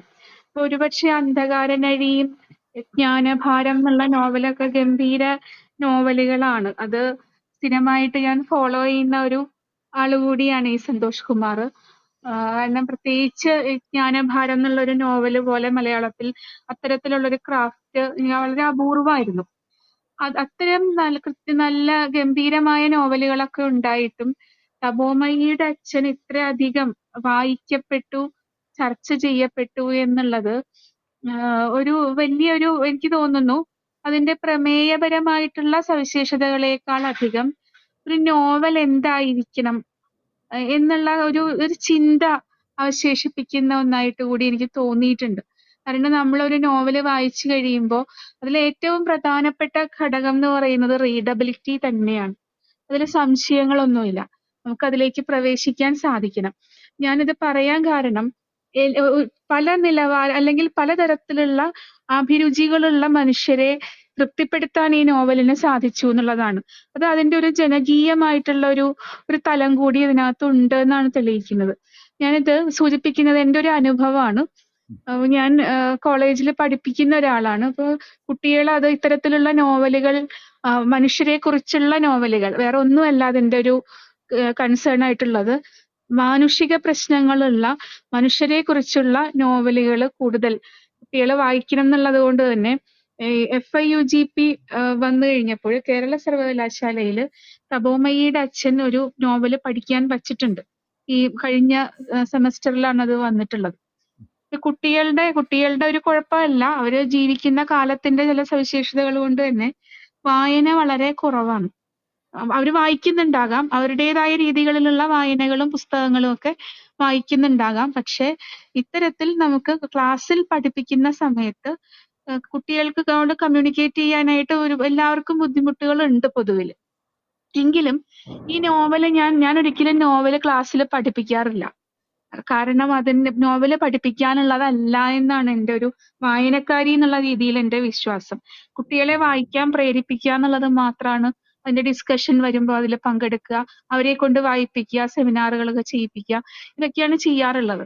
യാതൊരു തരത്തിലുള്ള വായനയില്ലാത്ത കുട്ടികളെ കൊണ്ട് എന്ത് ചെയ്യിപ്പിക്കും എന്നൊക്കെ ആലോചിച്ചിട്ടും ഞാൻ ഇതുപോലെ ഈ തപോമയിയുടെ അച്ഛൻ കുറച്ച് ഗ്രൂപ്പുകളായിട്ട് തിരിച്ചിട്ട് അവർക്ക് സെമിനാർ ചെയ്യിപ്പിക്കാനായിട്ട് കൊടുത്തിട്ട് അവർക്ക് മനസ്സിലായത് എന്തോ അത് മാത്രം ചെയ്താൽ മതി എന്ന് പറഞ്ഞു. കുട്ടികളെ അവതരിപ്പിച്ചു. അതിനകത്ത് 2-3 കുട്ടികൾ വന്നിട്ട് എൻ്റെ അടുത്ത് പറഞ്ഞൊരു കാര്യം എന്ന് പറയുന്നത്, അത് വായിച്ചിട്ട് കുറച്ചൊക്കെ മനസ്സിലായി, കുറെയൊന്നും മനസ്സിലായില്ല, പക്ഷെ ഭയങ്കര മനപ്രയാസം വരണു എന്നാണ്, ഈ വാക്കാണ് ഉപയോഗിച്ചത്. വല്ലാത്തൊരു മനപ്രയാസം, ഭയങ്കര മനപ്രയാസമാണ് അത് വായിച്ചിട്ടെന്ന്. അതിന്റെ അർത്ഥം എന്താന്ന് വെച്ചാൽ അവർക്ക് ആ നോവലിന്റെ ഒരു കാതലായിട്ടുള്ള വശം അവർക്ക് പിടികിട്ടി എന്നുള്ളത് തന്നെയാണ്. അത് ഒരു നോവലിസ്റ്റിന്റെ എഴുത്തിന്റെ ഒരു രസതന്ത്രം കൃത്യമായിട്ട് വായനക്കാർക്കും ഈ രീതിയിൽ നിൽക്കുന്ന മനുഷ്യർക്കും മനസ്സിലായി കിട്ടിയത്, കമ്മ്യൂണിക്കേറ്റ് ചെയ്തു പോയി എന്നുള്ളതൊരു വലിയ കാര്യമാണ്. അതുകൊണ്ട് തന്നെ ഈ നോവൽ തുടർ ചർച്ചകൾ ഉണ്ടാകുമ്പോൾ ഒരു നോവൽ വായിക്കാനായിട്ട് എന്താണ് അതിനെ പ്രേരിപ്പിക്കുന്ന ഘടകം, അത് വളരെ നോവലിനെ കുറിച്ചുള്ളൊരു ചർച്ചയായിട്ട് അത് മാറേണ്ടതുണ്ട്. മറ്റ് ഈ നോവലിസ്റ്റുമായിട്ടുള്ള ഇരിക്കുന്ന ഒരു വേദിയിൽ അല്ലെങ്കിൽ അങ്ങനെ ഒരു സാന്നിധ്യത്തിൽ ഇത് സംസാരിക്കാൻ കഴിഞ്ഞതിലുള്ള സന്തോഷം മാത്രമേ പങ്കുവയ്ക്കുന്നുള്ളൂ, മറ്റൊന്നുമില്ല. വളരെ കറക്റ്റ് ആണ്. കാരണം ഇതില് സുമന എന്നുള്ളൊരു ക്യാരക്ടർ ഉണ്ടല്ലോ, വളരെ സ്ട്രോങ് ആയിട്ടുള്ള ഒരു ക്യാരക്ടറാണ്. മാത്രമല്ല ഗോപാൽ ബറുവയുടെ ഒരുപാട് ആ മാനസികമായിട്ടുള്ള ഒരു വിക്ഷോഭം ഉണ്ടല്ലോ, അത് കൃത്യമായിട്ട് കമ്മ്യൂണിക്കേറ്റ് ചെയ്യുന്നുണ്ട് നോവലില്. നമുക്കത് വായിക്കുമ്പോൾ ശ്യാമൾദ പോലുള്ള കഥാപാത്രങ്ങളൊക്കെ നമ്മളിങ്ങനെ ഹോണ്ട് ചെയ്തുകൊണ്ടിരിക്കുന്നുണ്ട്. അത് പക്ഷെ തുടക്കത്തിലൊന്നും നമുക്ക് ഒരു എത്തും പിടിയും കിട്ടുന്നില്ല. അവസാനത്തെ ചാപ്റ്റേഴ്സിലേക്ക് വരുമ്പോഴാണ് കൂടുതലും ആ മാനസിക വിക്ഷോഭം നമുക്ക് ഫീൽ ചെയ്തുകൊണ്ടിരിക്കുന്നത്. അതിനു മുൻപ് ഈ കോഡ് ലാംഗ്വേജിനെ നമ്മൾ ഡീകോഡ് ചെയ്യാനായിട്ടുള്ള ഒരു ശ്രമത്തിന്റെ ഭാഗമായിട്ടൊക്കെയാണ് നമ്മൾ നോവൽ വായിച്ചുകൊണ്ടിരിക്കുന്നത്. പക്ഷെ നമ്മൾ അവസാന ഇതിലേക്ക് എത്തുമ്പോൾ വലിയൊരു ട്വിസ്റ്റാണ് സംഭവിക്കുന്നത്. ഒരു കിഴവന്റെ പ്രണയ ചാബല്യങ്ങളെ പറ്റിയിട്ട് എന്തിനും വായിക്കണം എന്ന് ഡയറി വായിക്കുമ്പോൾ പിന്നെ ചോദിക്കുന്നുണ്ടല്ലോ. വാസ്തവത്തിൽ നമുക്കും ആദ്യം ആ ഒരു ആശങ്കയാണ് മനസ്സിലുള്ളത്, എന്തിനാണ് ഇത് ഇത്രയും വിശദമായിട്ട് പറയുന്നത്. പക്ഷെ പിന്നീട് ആ കഥാതന്തുവിലേക്ക് കൂടുതൽ എത്തുമ്പോഴാണ് അതും പ്രത്യേകിച്ച് സുമനയുടെ ഒരു ക്യാരക്ടർ നമുക്ക് വളരെ സ്ട്രോങ് ആയിട്ടുള്ള അവരുടെ നിലപാടുകളും ഒക്കെ നമുക്ക് ഭയങ്കര അത്ഭുതമായിട്ട് തോന്നുന്നുണ്ട്. അതിലാണ് ശരിക്കും പറഞ്ഞാൽ ഈ കുട്ടികൾ പറഞ്ഞ ആ മനപ്രയാസം ശരിക്കും ഫീൽ ചെയ്യുന്നത്. അതുപോലെ തന്നെ ഡോക്ടർ തപസ് സർക്കാർ, അദ്ദേഹമൊക്കെ വളരെ നല്ലൊരു പിന്നെ കഥാപാത്രങ്ങൾ സൃഷ്ടിക്കുന്നതിൽ നോവലിസ്റ്റ് വൻ വിജയം തന്നെയാണെന്നുള്ളത്. നമ്മുടെ മനസ്സിലേക്ക് ഇങ്ങനെ ഒരു കഥാപാത്രത്തിനെ പ്രതിഷ്ഠിക്കുക ചെയ്യണം, ഓരോ കഥാപാത്രങ്ങളെയും.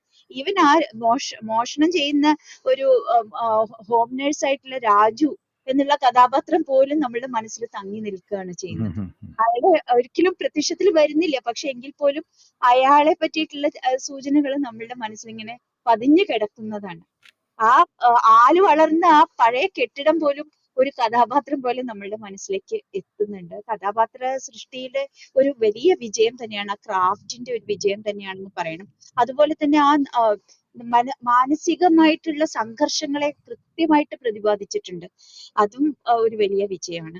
ഇതിൽ പ്രത്യേകമായിട്ട് എടുത്തു പറയേണ്ട 2 പേരുകളുണ്ട്. ഇപ്പൊ നേരത്തെ പറഞ്ഞ നിഷ പുന്നാമ്പറമ്പിന്റെ പാരന്റ്സ് ശ്രീ ജോസ് പുന്നാമ്പറമ്പിലും ശോശമ്മ പുന്നാമ്പറമ്പിലും ഇവിടെ വന്ന് സംസാരിച്ചിരുന്നു നമ്മളുടെ യാത്രയുടെ പരിപാടിയില്, ആ പരമ്പരയില്. അതുപോലെ അവരുടെ മകള് നിഷയാണ് അതിന് എല്ലാ സൗകര്യങ്ങളും ഒരുക്കി തന്നതും. പക്ഷെ നിഷ ഇതുപോലെ ജർമ്മനിയില് ഫീനിക്സ് വിന്റർ ക്യാമ്പിന്റെ ചുമതലയുള്ള ആളാണെന്നുള്ളത് പക്ഷെ നമുക്ക് കൃത്യമായിട്ട് മനസ്സിലായില്ല. ഇതിൽ വായിക്കുമ്പോഴാണ് ആ നിഷയാണ് ഈ നിഷ എന്നുള്ളത് മനസ്സിലാവുന്നത്. അതുപോലെ RK ബിജുരാജിന്റെ ഒരു നിർബന്ധത്തിന് വഴങ്ങിയിട്ടാണ് ഈ നോവല് പിന്നെ പ്രസിദ്ധീകൃതമാവുന്നത് എന്നുള്ളത് വളരെ സന്തോഷമുള്ള ഒരു കാര്യമാണ്. ബിജുരാജും ഈ കഴിഞ്ഞ പരമ്പരയില് യാത്ര ലോകമേ തറവാടിലെ ഒരു അതിഥിയായിട്ട് എത്തിയ നമ്മളുടെ സഹപ്രവർത്തകനും ശിഷ്യനും ഒക്കെ ആയിട്ടുള്ള നല്ല ഒരു വ്യക്തിയാണ്. പുന്നാമ്പറമ്പിലെ കണ്ടിരുന്നു ഇതിനിടയ്ക്കൂടെയോ സമയത്ത്, ഇപ്പം കാണുന്നില്ല. അതെ അല്ലേ? നമ്മളെ പരിചയപ്പെടുത്തിയത് ഷൈനി ബെഞ്ചമിൻ ആണ്. 90 വയസ്സായി. 90 വയസ്സായി. സാധാരണ കൊല്ലത്തില് ഒരിക്കൽ വരാറുണ്ടായിരുന്നു. ഇപ്പൊ കഴിഞ്ഞ മാസം ഈ നിഷയും ശോശമ്മചേച്ചിയും കൂടി വന്നിരുന്നു. അപ്പൊ ഞങ്ങൾ 2 ദിവസം ഒരുമിച്ചുണ്ടായിരുന്നു. ഓരോ കാര്യങ്ങൾക്ക് അവർ ചില ഇവിടെയുള്ള ചില കാര്യങ്ങൾക്ക് ഞാൻ പോവാറുണ്ട് ഹെൽപ്പ് ചെയ്യാനൊക്കെ ആയിട്ട്. അപ്പൊ ഈ കാര്യങ്ങളൊക്കെ അങ്ങനെ സംസാരിച്ചിരുന്നു. അവര് ഇതില് വലിയ താല്പര്യമുള്ള ഒരു ആളാണ് നിഷ. ഇങ്ങനെയുള്ള അവര് ബാംഗ്ലൂർ പഠിച്ചിട്ടുണ്ട് കുറച്ചു കാലം, ഡിഗ്രി ഒക്കെ ബാംഗ്ലൂർ പഠിച്ചിട്ടുണ്ട്. മറ്റുള്ള സ്കൂളിങ്ങും അതുപോലെ തന്നെ ഇതൊക്കെ ഇതിലാണ്. മറ്റു ജോലികളെ വിട്ടിട്ട് ഇപ്പൊ അവര് ഈ ജോലിയിലായിട്ട് കുറച്ചായിട്ടുണ്ട്. അപ്പൊ ഇത് വളരെ കോംപ്ലിക്കേറ്റഡ് ആയിട്ടുള്ള ഒരു ജോലിയാണ് അവരുടെ. പലരെയും സാന്ത്വനിപ്പിക്കാൻ ഇപ്പൊ ഈ കൗൺസിലിങ്ങിന് വേറെ സെന്റർ ഉണ്ട്. അതിന്റെ ഇവർ ഈ ക്ലിനിക്സിന്റെ 3 ഉയരത്തുള്ള ക്യാമ്പാണ്. അതിന്റെ താഴെ ഒരു മറ്റേതുണ്ട്, ഒരു കൗൺസിലിംഗ് സെന്റർ ഉണ്ട്. ഇവിടെ വരുന്ന ആളുകൾ അതൊരു വലിയ വിഷയമാണ് ശരിക്കും പറഞ്ഞു കഴിഞ്ഞാല്. ഞാനത് മാതൃഭൂമിയിൽ എഴുതിയിട്ടുണ്ടായിരുന്നു ഒരു കാര്യങ്ങളില്. പിന്നെ ഈ ക്യാരക്ടറൈസേഷനെ പറ്റി പറഞ്ഞിരുന്നത്, അത് അല്ലെങ്കിൽ അതിന്റെ ക്രാഫ്റ്റ്, അതിനെ പറ്റി ഞാൻ സാധാരണ നോവൽ എഴുതുമ്പോൾ അതിനെ പറ്റി ആലോചിക്കാറില്ല. നോവലില് നമ്മളൊരു കഥ പ്രമേയം വരുന്നു, അതിന്റെ ക്യാരക്ടേഴ്സിനെ നമ്മൾ പ്ലാൻ ചെയ്ത് കഴിഞ്ഞാൽ അതിങ്ങനെ എഴുതിപ്പോവാ. നമുക്ക് ഇഷ്ടപ്പെട്ട രീതിയിൽ നമുക്ക് വായിക്കാൻ തോന്നുന്ന രീതിയിൽ എഴുതിപ്പോവാ എന്നുള്ളതാണ്. ക്രാഫ്റ്റിൽ വേറൊരു തരത്തിലുള്ള ഒരു ബോധപൂർവമായിട്ട് ഒരു ഇടപെടലും ഇല്ല, അങ്ങനെ എഴുതിപ്പോവാ എന്നുള്ളതാണ് ചെയ്യുന്നത്. സ്വാഭാവികമായിട്ട് വരുന്ന കാര്യങ്ങളാണ്. ഈ നോവൽ എന്താണ് ഇങ്ങനെ കൂടുതൽ ജനങ്ങൾക്ക് ഇപ്പൊ കുട്ടികൾ അതൊക്കെ പറയുന്നത് എനിക്ക് അറിഞ്ഞൂടാ, ഒരു വൈകാരികമായിട്ടുള്ളൊരു ബന്ധം ഉണ്ടാക്കുന്നതായിരിക്കും. പക്ഷെ പൊതുവെ ഞാൻ എഴുതുന്ന വർക്കുകൾ ഇപ്പൊ ഈ അന്ധകാരേഴിയായാലും, അന്ധകാരേഴി കുറെ കൂടി എന്നെ സംബന്ധിച്ച് എനിക്ക് ഏറ്റവും ഇഷ്ടപ്പെട്ട വർക്ക് അന്ധകാരേഴി. കുറെ കൂടി ഒരു ബൃഹത്തായിട്ടുള്ള ഒരു ക്യാൻവാസ് ആണ് അതിന്റെ ഒരു രാഷ്ട്രീയ പശ്ചാത്തലം അതിന്റെ.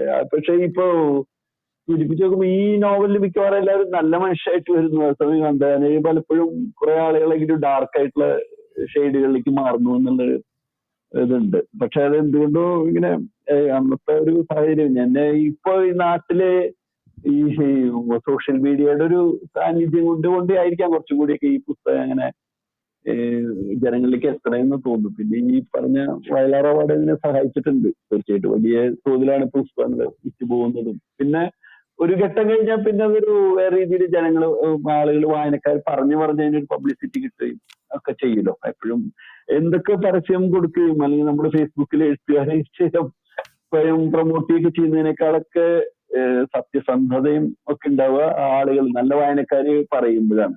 അതിന് വലിയൊരു പ്രാധാന്യമുണ്ട്. അങ്ങനെ ഒരു ആനുകൂല്യം ഇതിന് കിട്ടിയിട്ടുണ്ടെന്നാണ് ഞാൻ വിചാരിക്കുന്നത്. മാത്രമല്ല എനിക്ക് തോന്നുന്നു വയലാർ അവാർഡ് കിട്ടുന്ന ഏറ്റവും പ്രായം കുറഞ്ഞ എഴുത്തുകാരനാണ് താങ്കൾ അല്ലേ?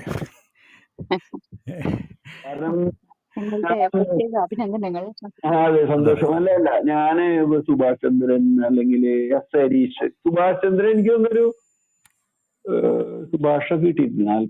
സുഭാഷ് മീരയ്ക്ക് കിട്ടിയിട്ടുണ്ട് 2013-14 കാലത്ത്. അവര് രണ്ടുപേരും എന്നെക്കാളും പ്രായം കൊണ്ട് ചെറിയ ആൾക്കാരാണ്. 2 വയസ്സ് വ്യത്യാസമുള്ളവരോട്. എങ്കിലും അവർക്ക് ഒരു 10 കൊല്ലം മുമ്പ് കിട്ടിയിട്ടുണ്ട്. ഹരീഷ് കിട്ടിയിട്ടുണ്ട്. എനിക്ക് കിട്ടുന്ന ഒരു 55-56 വയസ്സിലല്ലേ. അത്ര പ്രായം കുറഞ്ഞ ഒരാളല്ല ഞാൻ 57 വയസ്സ് എനിക്ക് പോവാണ്. അപ്പോ ഇതിന്റെ ഈ നോവലിന്റെ ഒരു പ്രചാരത്തിലെ ഇതിന്റെ പേരിന് വലിയൊരു സാധ്യത വന്നിട്ടുണ്ട് കേട്ടോ. തപോമയിയുടെ അച്ഛനെ വായിക്കുക എന്നുള്ളത് നമുക്കത് ആ പേര് കേൾക്കുമ്പോ തന്നെ അത് വായിക്കണം എന്നുള്ള ഒരു ഞാൻ ഈ നോവൽ വായിക്കുന്ന തപോമയി ഒരു പെൺകുട്ടിയാണ് എന്നാണ് വിചാരിച്ചത്. അത് സഹായിച്ചിട്ടുണ്ട്. അല്ല, ഞാനിതിന്റെ ഒരു മലയാളം കോപ്പി തപോമയി എന്നുള്ള ഒരാളുണ്ട് എന്റെ കൂടെ ജോലി ചെയ്തിരുന്നതാണ്. അപ്പൊ അയാൾക്ക് കൊടുക്കാൻ പറഞ്ഞ് ഞാൻ എന്റെ ഒരു സുഹൃത്തിന്റെ കൊടുത്തു വിട്ടു കൽക്കത്തയ്ക്ക്. ഞാൻ ഇടയ്ക്ക് സംസാരിക്കാറില്ല. അപ്പൊ ആളിപ്പോ ഇതിന്റെ കമ്മീഷൻ ചോദിക്കുന്നുണ്ട്. പേര് സഹായിച്ചു എന്ന് പറഞ്ഞപ്പോഴേ തമാശക്കാണ്. എന്നാലും അങ്ങനെ തൊപ്പോമയി എന്നാണ് ശരിക്കും മോയി നമ്മള് വിളിക്കുന്നത്. തപോമയി ആയതുകൊണ്ടാണ് അങ്ങനെ ഒരു തൊപ്പോമയി എന്നാണ്.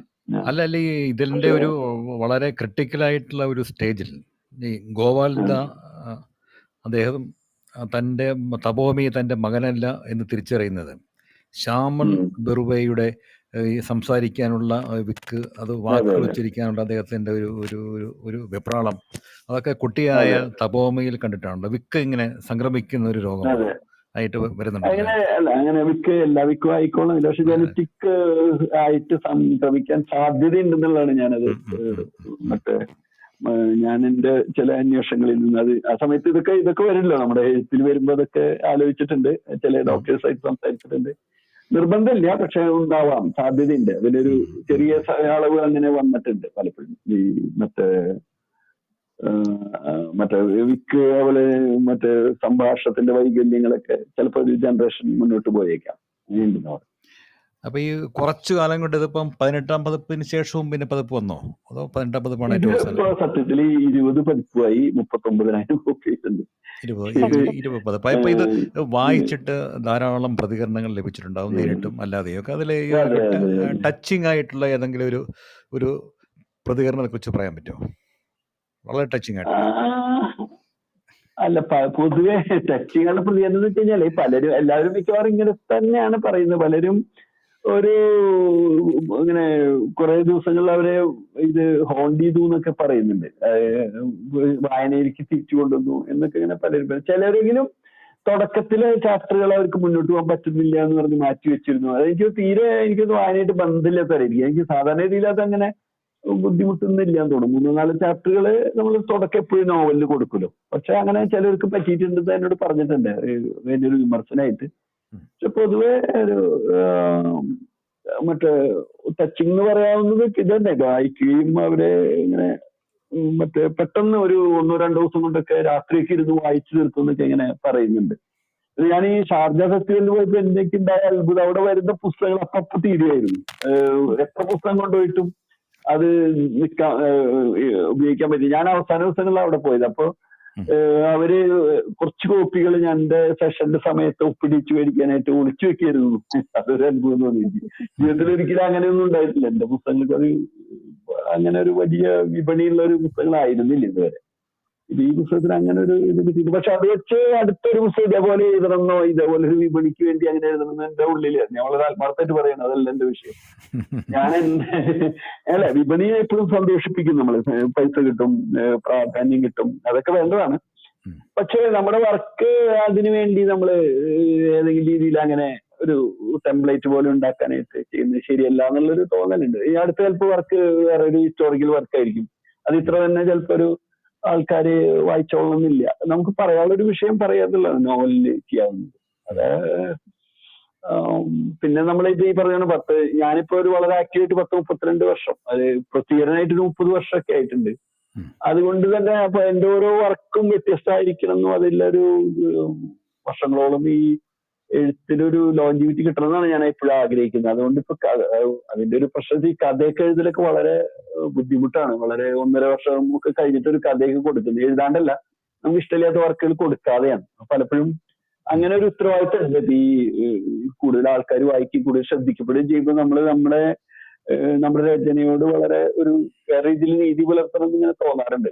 അപ്പൊ ഒരാൾക്കൂട്ടം നമ്മളെ അങ്ങനെ വെറുതെ രീതിയിൽ നയിക്കും. ഇപ്പൊ കാറ്റുള്ളപ്പോ തൂറ്റ രീതിയിൽ എന്തെങ്കിലും എഴുതാന്നുള്ളതിൽ ഒരു താല്പര്യവും ഇല്ല. അപ്പൊ ഞാൻ 13 മാസമായി ഇപ്പൊ ഒരു കഥ എഴുതി കൊടുത്തിട്ട്, ഇപ്പൊ കൊടുക്കാൻ പറ്റാണ്ടല്ല, അത് എഴുതി ശരിയാവുന്നില്ല. അപ്പൊ അങ്ങനെ ചില പ്രശ്നങ്ങളുണ്ട് എന്തായാലും. പിന്നെ അത് അങ്ങനെ ധൃതി പിടിക്കുന്നതിൽ കാര്യമില്ല. നമ്മളൊരു നല്ല ഒരുപാട് വർക്കുകൾ മലയാളത്തിൽ ഇങ്ങനെ വന്നുകൊണ്ടിരിക്കുന്നുണ്ട്. കഥയിലൊക്കെ പ്രത്യേകിച്ചും ഒരു 10 കഥയെങ്കിലും ഒരു മാസം ആഴ്ചയിൽ വരുന്നുണ്ടാവും. മേജർ വരികൾ നമ്മളെ സന്തോഷിപ്പിക്കുന്ന കഥകളുടെ എണ്ണം അപൂർവല്ലേ. പിന്നെ ഇന്നത്തെ കാലത്താണെങ്കിൽ മലയാളത്തില് ഒരുപാട് നോവലുകളും വർക്കുകളും എല്ലാവരും എഴുത്തുകാരായിട്ട് വരുന്നുണ്ട്. ഞാനതൊരു അതിന്റെ ഒരു ജനാധിപത്യ രീതിനെ സ്വാഗതം ചെയ്യുന്നതാണ്. അത് വേണ്ടതാണ്. എല്ലാവരും എഴുതുന്നു, ഒരു സൗകര്യം കിട്ടുന്നു, ആരും തടയാനൊന്നും പറ്റുന്നില്ല. പക്ഷെ അതിനുള്ള ഒരു ക്വാളിറ്റി എപ്പോഴും വരുന്നുണ്ടോ എന്നുള്ളതൊന്ന് ചിന്തിക്കേണ്ട ഒരു കാര്യമാണ്. അത് കാരണം എല്ലാവർക്കും എഴുതാവുന്ന, ഇപ്പൊ ഏത് മേഖലയിൽ പ്രവർത്തിച്ച ഒരാൾക്കും ഒരുപാട് അനുഭവങ്ങളുണ്ടാവും. ഈ അനുഭവങ്ങൾ എഴുതലാണ് നോവലെന്ന് ആളുകൾ ധരിക്കുന്നത് പോലെ ഇന്നും തോന്നുന്നുണ്ട്. ഇപ്പൊ എനിക്കൊന്ന് ഇന്നലെ കണ്ടൊരു വളരെ പ്രധാനപ്പെട്ട ഒരു സീനിയർ ആയിട്ടുള്ള ഒരു അഡ്വക്കേറ്റ് നോവൽ എഴുതി എന്ന് പറയും. 80 വയസ്സായിട്ടുള്ള രാംകൂടൊക്കെ അഡ്വക്കേറ്റ് രാംകുമാർ നോവൽ. അതായത് ഞാൻ പറയുന്നത് തെറ്റായിട്ടല്ല പറയണേ, പക്ഷെ പൊതുവെ ഇങ്ങനെ ഈ 80-90 വയസ്സ് വരെയൊക്കെയുള്ള ജോലി ചെയ്ത ഡോക്ടർമാര്, അഭിഭാഷകര്, അധ്യാപകര്, അവരാരും അതിൽ നമുക്ക് വിലക്കേണ്ട കാര്യമില്ല. പക്ഷെ ഇങ്ങനെ കണ്ടിന്യൂസ് ആയിട്ട് ഈ അനുഭവങ്ങൾ അവരുടെ ജീവിതത്തിൽ ഉണ്ടായിട്ടുള്ള എല്ലാ മനുഷ്യർക്കും വലിയ അനുഭവങ്ങളുടെ ഒരു ഭാരം ഉണ്ടാവില്ല. അതിങ്ങനെ പറയുകയാണ് നോവൽ എന്ന് പറഞ്ഞുകൂടാ. അനുഭവം എന്നല്ല നോവല്. അനുഭവം എന്റെ ചിലപ്പോ ഒരു കാറ്റലിസ്റ്റ് ആയിട്ട് വർക്ക് ചെയ്യുന്ന മാത്രമേ ഉള്ളൂ എന്ന് എനിക്ക് തോന്നുന്നു. ഇതില് 4 മരണങ്ങള് കൃത്യമായിട്ട് പറയുകയാണെങ്കിൽ ജഹാൻ, ഗോപാൽ ബറുവ, അതുപോലെ ഡോക്ടർ സർക്കാർ, പിന്നെ സുമന, അങ്ങനെ കുറെ മരണങ്ങൾ വളരെ കാഷ്വൽ ആയിട്ടാണ് ഈ മരണങ്ങൾ പറഞ്ഞു പോകുന്നത്. അതുപോലെ ശ്യാമൾദ പിന്നെ ഉപേക്ഷിച്ചു പോരുകയാണ്. അപ്പൊ ഇത് വളരെ കാഷ്വൽ ആയിട്ട്, അത് ഡെലിബറേറ്റ് ആയിട്ടാണോ അങ്ങനെ പറയുന്നത്?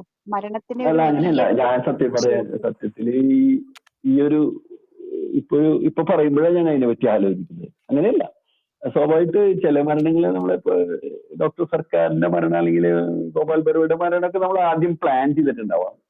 എങ്ങനെയാണ് വരേണ്ടത് എന്നൊക്കെ പറഞ്ഞാൽ ഈ സർക്കാരിനെ അവതരിപ്പിക്കുന്ന 1902 കഴിഞ്ഞപ്പോ എന്റെ വളരെ സീരിയസ് ആയിട്ടുള്ള എഴുത്തുകാർ വായനക്കാര്, പ്രത്യേകിച്ചും നിരൂപകരൊക്കെ വിളിച്ച് എന്നോട് ചോദിച്ചത് എന്തിനാണ് ഈ കോമാളി ക്യാരക്ടറിനെ ഇവിടെ കൊണ്ടുവരുന്നത്, ഇയാൾ ഭയങ്കര കോമാളിയാണ്, ഇങ്ങനെ വെക്കാൻ പാടില്ല. അവൻ അങ്ങനെയല്ല, അത് എനിക്ക് കാരണങ്ങൾ ഉണ്ടാവും, അത് മുന്നോട്ട് പോകണം.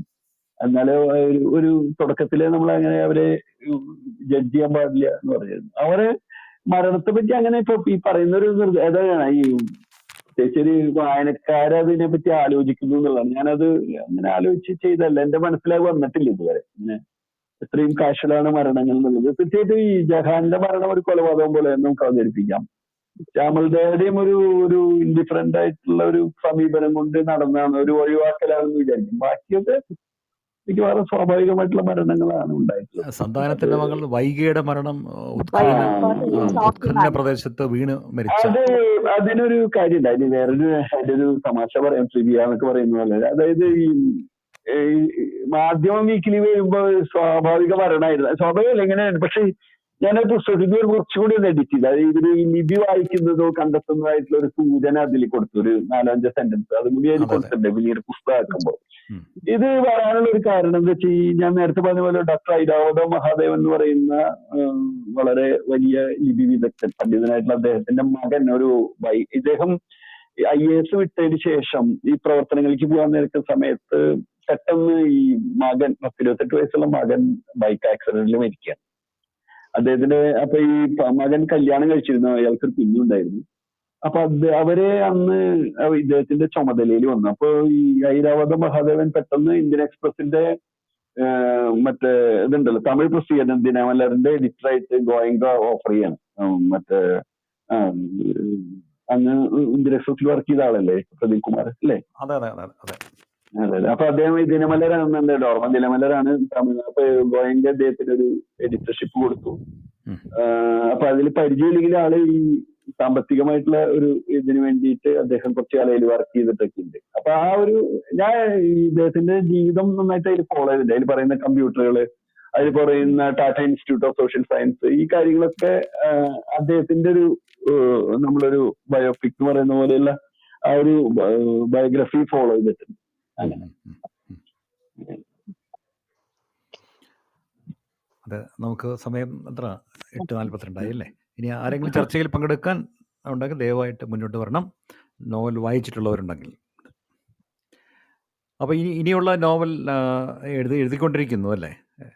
ചരിത്രമാണ് വിഷയം എന്ന് താങ്കൾ പറയുകയുണ്ടായി. ഞാനതിന്റെ പണികളുണ്ട്. ഇപ്പൊ ഈ ഒരു 4-5 മാസം സത്യത്തിൽ ഒരു സമയം കിട്ടുന്നില്ല. ഓരോ പരിപാടികളിൽ പങ്കെടുക്കുകയും പിന്നെ ഈ അവാർഡിന്റെ ഒക്കെ ആയിട്ട് തന്നെ നമ്മുടെ ഇതൊക്കെ ആയിട്ട് പിന്നെ ഞാൻ അതിന്റെ പണി അത് വേണമെങ്കിൽ എഴുത്തില്ല, കഥ എഴുതാൻ ശ്രമിക്കുന്നുണ്ട്. കഥയും കൂടെ എഴുതേണ്ടതുണ്ട് ഇപ്പൊ പെട്ടെന്ന്. പക്ഷെ അത് ശരിയാവുന്നില്ല. നോവലിന്റെ പണി ഇക്കൊല്ലം ഇപ്പൊ ആദ്യം ഇങ്ങനെ അതിന്റെ വായനകളൊക്കെ ഞാൻ കുറെയൊക്കെ വായിച്ചിട്ടാണ്. വായിച്ച് വീണ്ടും അതിന്റെ നോട്ടുകളും കാര്യങ്ങളൊക്കെ എടുത്തോണ്ടിരിക്കുന്നു. എഴുത്ത് എന്ന് പറയുന്നത് ആയിട്ടില്ല. അത് ചിലപ്പോ ഒരു 27 പൂർത്തിയാകണമെന്ന് വിചാരിക്കുന്നു. ആ ലെവലിലാണ് പണി എടുത്തോണ്ടിരിക്കുന്നത്. ശരിയാവുന്ന വലിയ അനിശ്ചിതത്വം ഉണ്ട് എഴുത്തിലെപ്പോഴും. ചോദ്യം ചോദിക്കാൻ ശ്രീ അജിത് പി അച്ചാണ്ടി. അജിത് പക്ഷെ അത് അദ്ദേഹം നമ്മളത് അനുവദിച്ചു. പക്ഷെ അദ്ദേഹം മുകളിൽ എത്തി കാണുന്നില്ല. വെയിറ്റ് ചെയ്യാം. എത്തുമായിരിക്കും.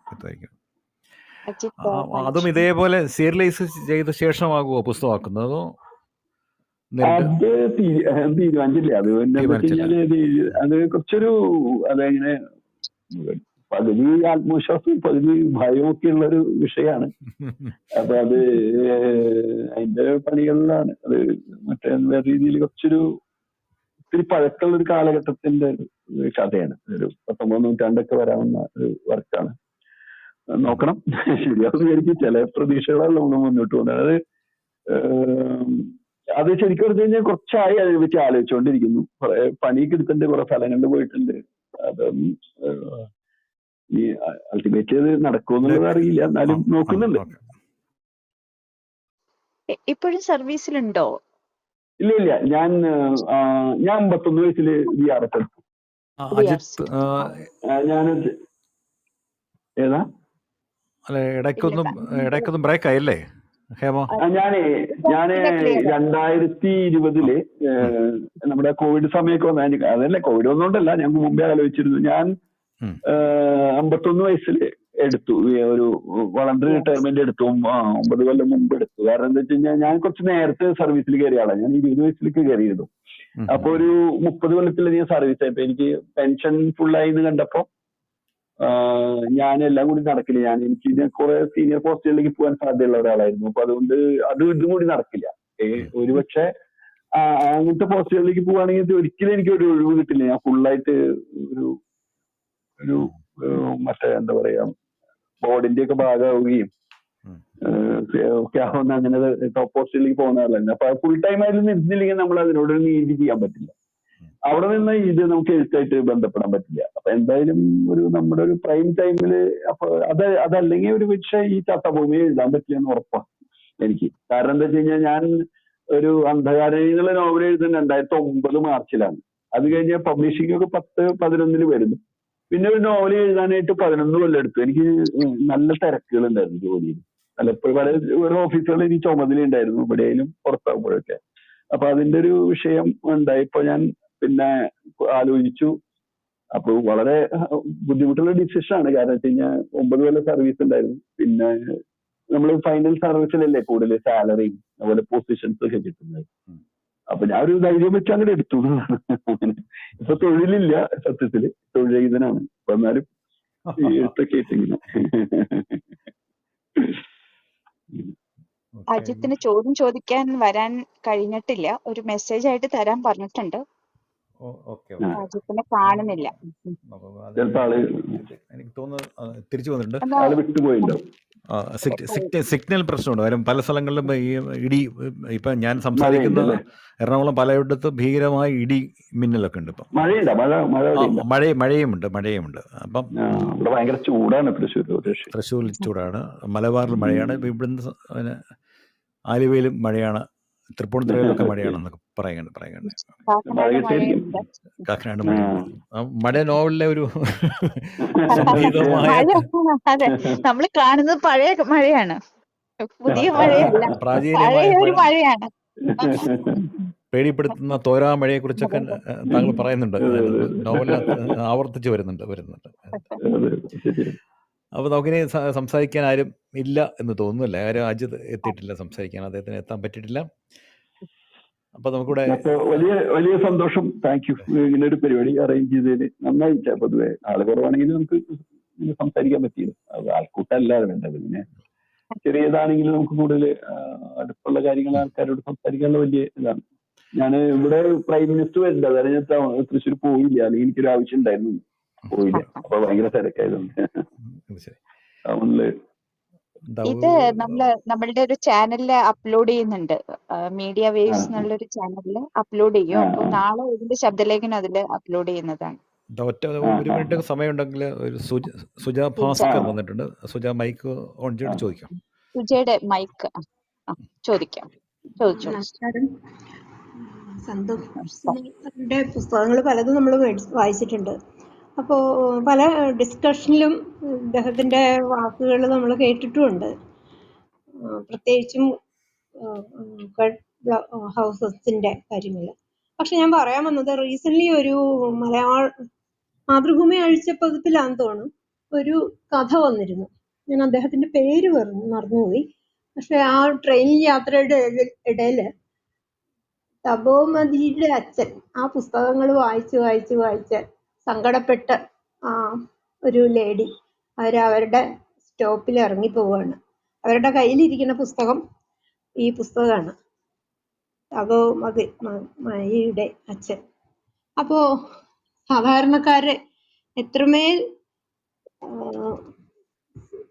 വിഷമിപ്പിച്ച ഈ നോവൽ ഇനി എങ്ങോട്ടായിരിക്കും പോണേന്നുള്ളത് സന്തോഷ് കുമാർ സർ പറയുന്നു ഞാൻ വിചാരിക്കുന്നു. ചോദ്യം കിട്ടിയില്ല. അതായത് ഇനി ഇങ്ങോട്ട് ഇനി അടുത്ത എഴുത്താണോ പറയുന്നത്, അതോ എഴുത്ത് മാത്രമല്ല, ഇപ്പോ ഈ ഒരു കഥാപാത്രം അല്ലെങ്കിൽ അച്ഛൻ അതെല്ലാം കൂടി ഇനി ഒരു രണ്ടാം ഭാഗം കൊണ്ടുവരുമോ എന്നും കൂടി ഒരു ഡൗട്ട് വന്നു. അയ്യോ, അതൊന്നും ദൃശ്യം സിനിമയുടെ രണ്ടാം ഭാഗം കണ്ട് നിങ്ങൾ എല്ലാവരും ഞെട്ടിണ്ടായിരിക്കും. ഒരാള് എഴുതിയിരുന്നു മൂന്നാം ഭാഗം വരുന്നത് അതിനെയും മലയാളി അതിജീവിക്കും.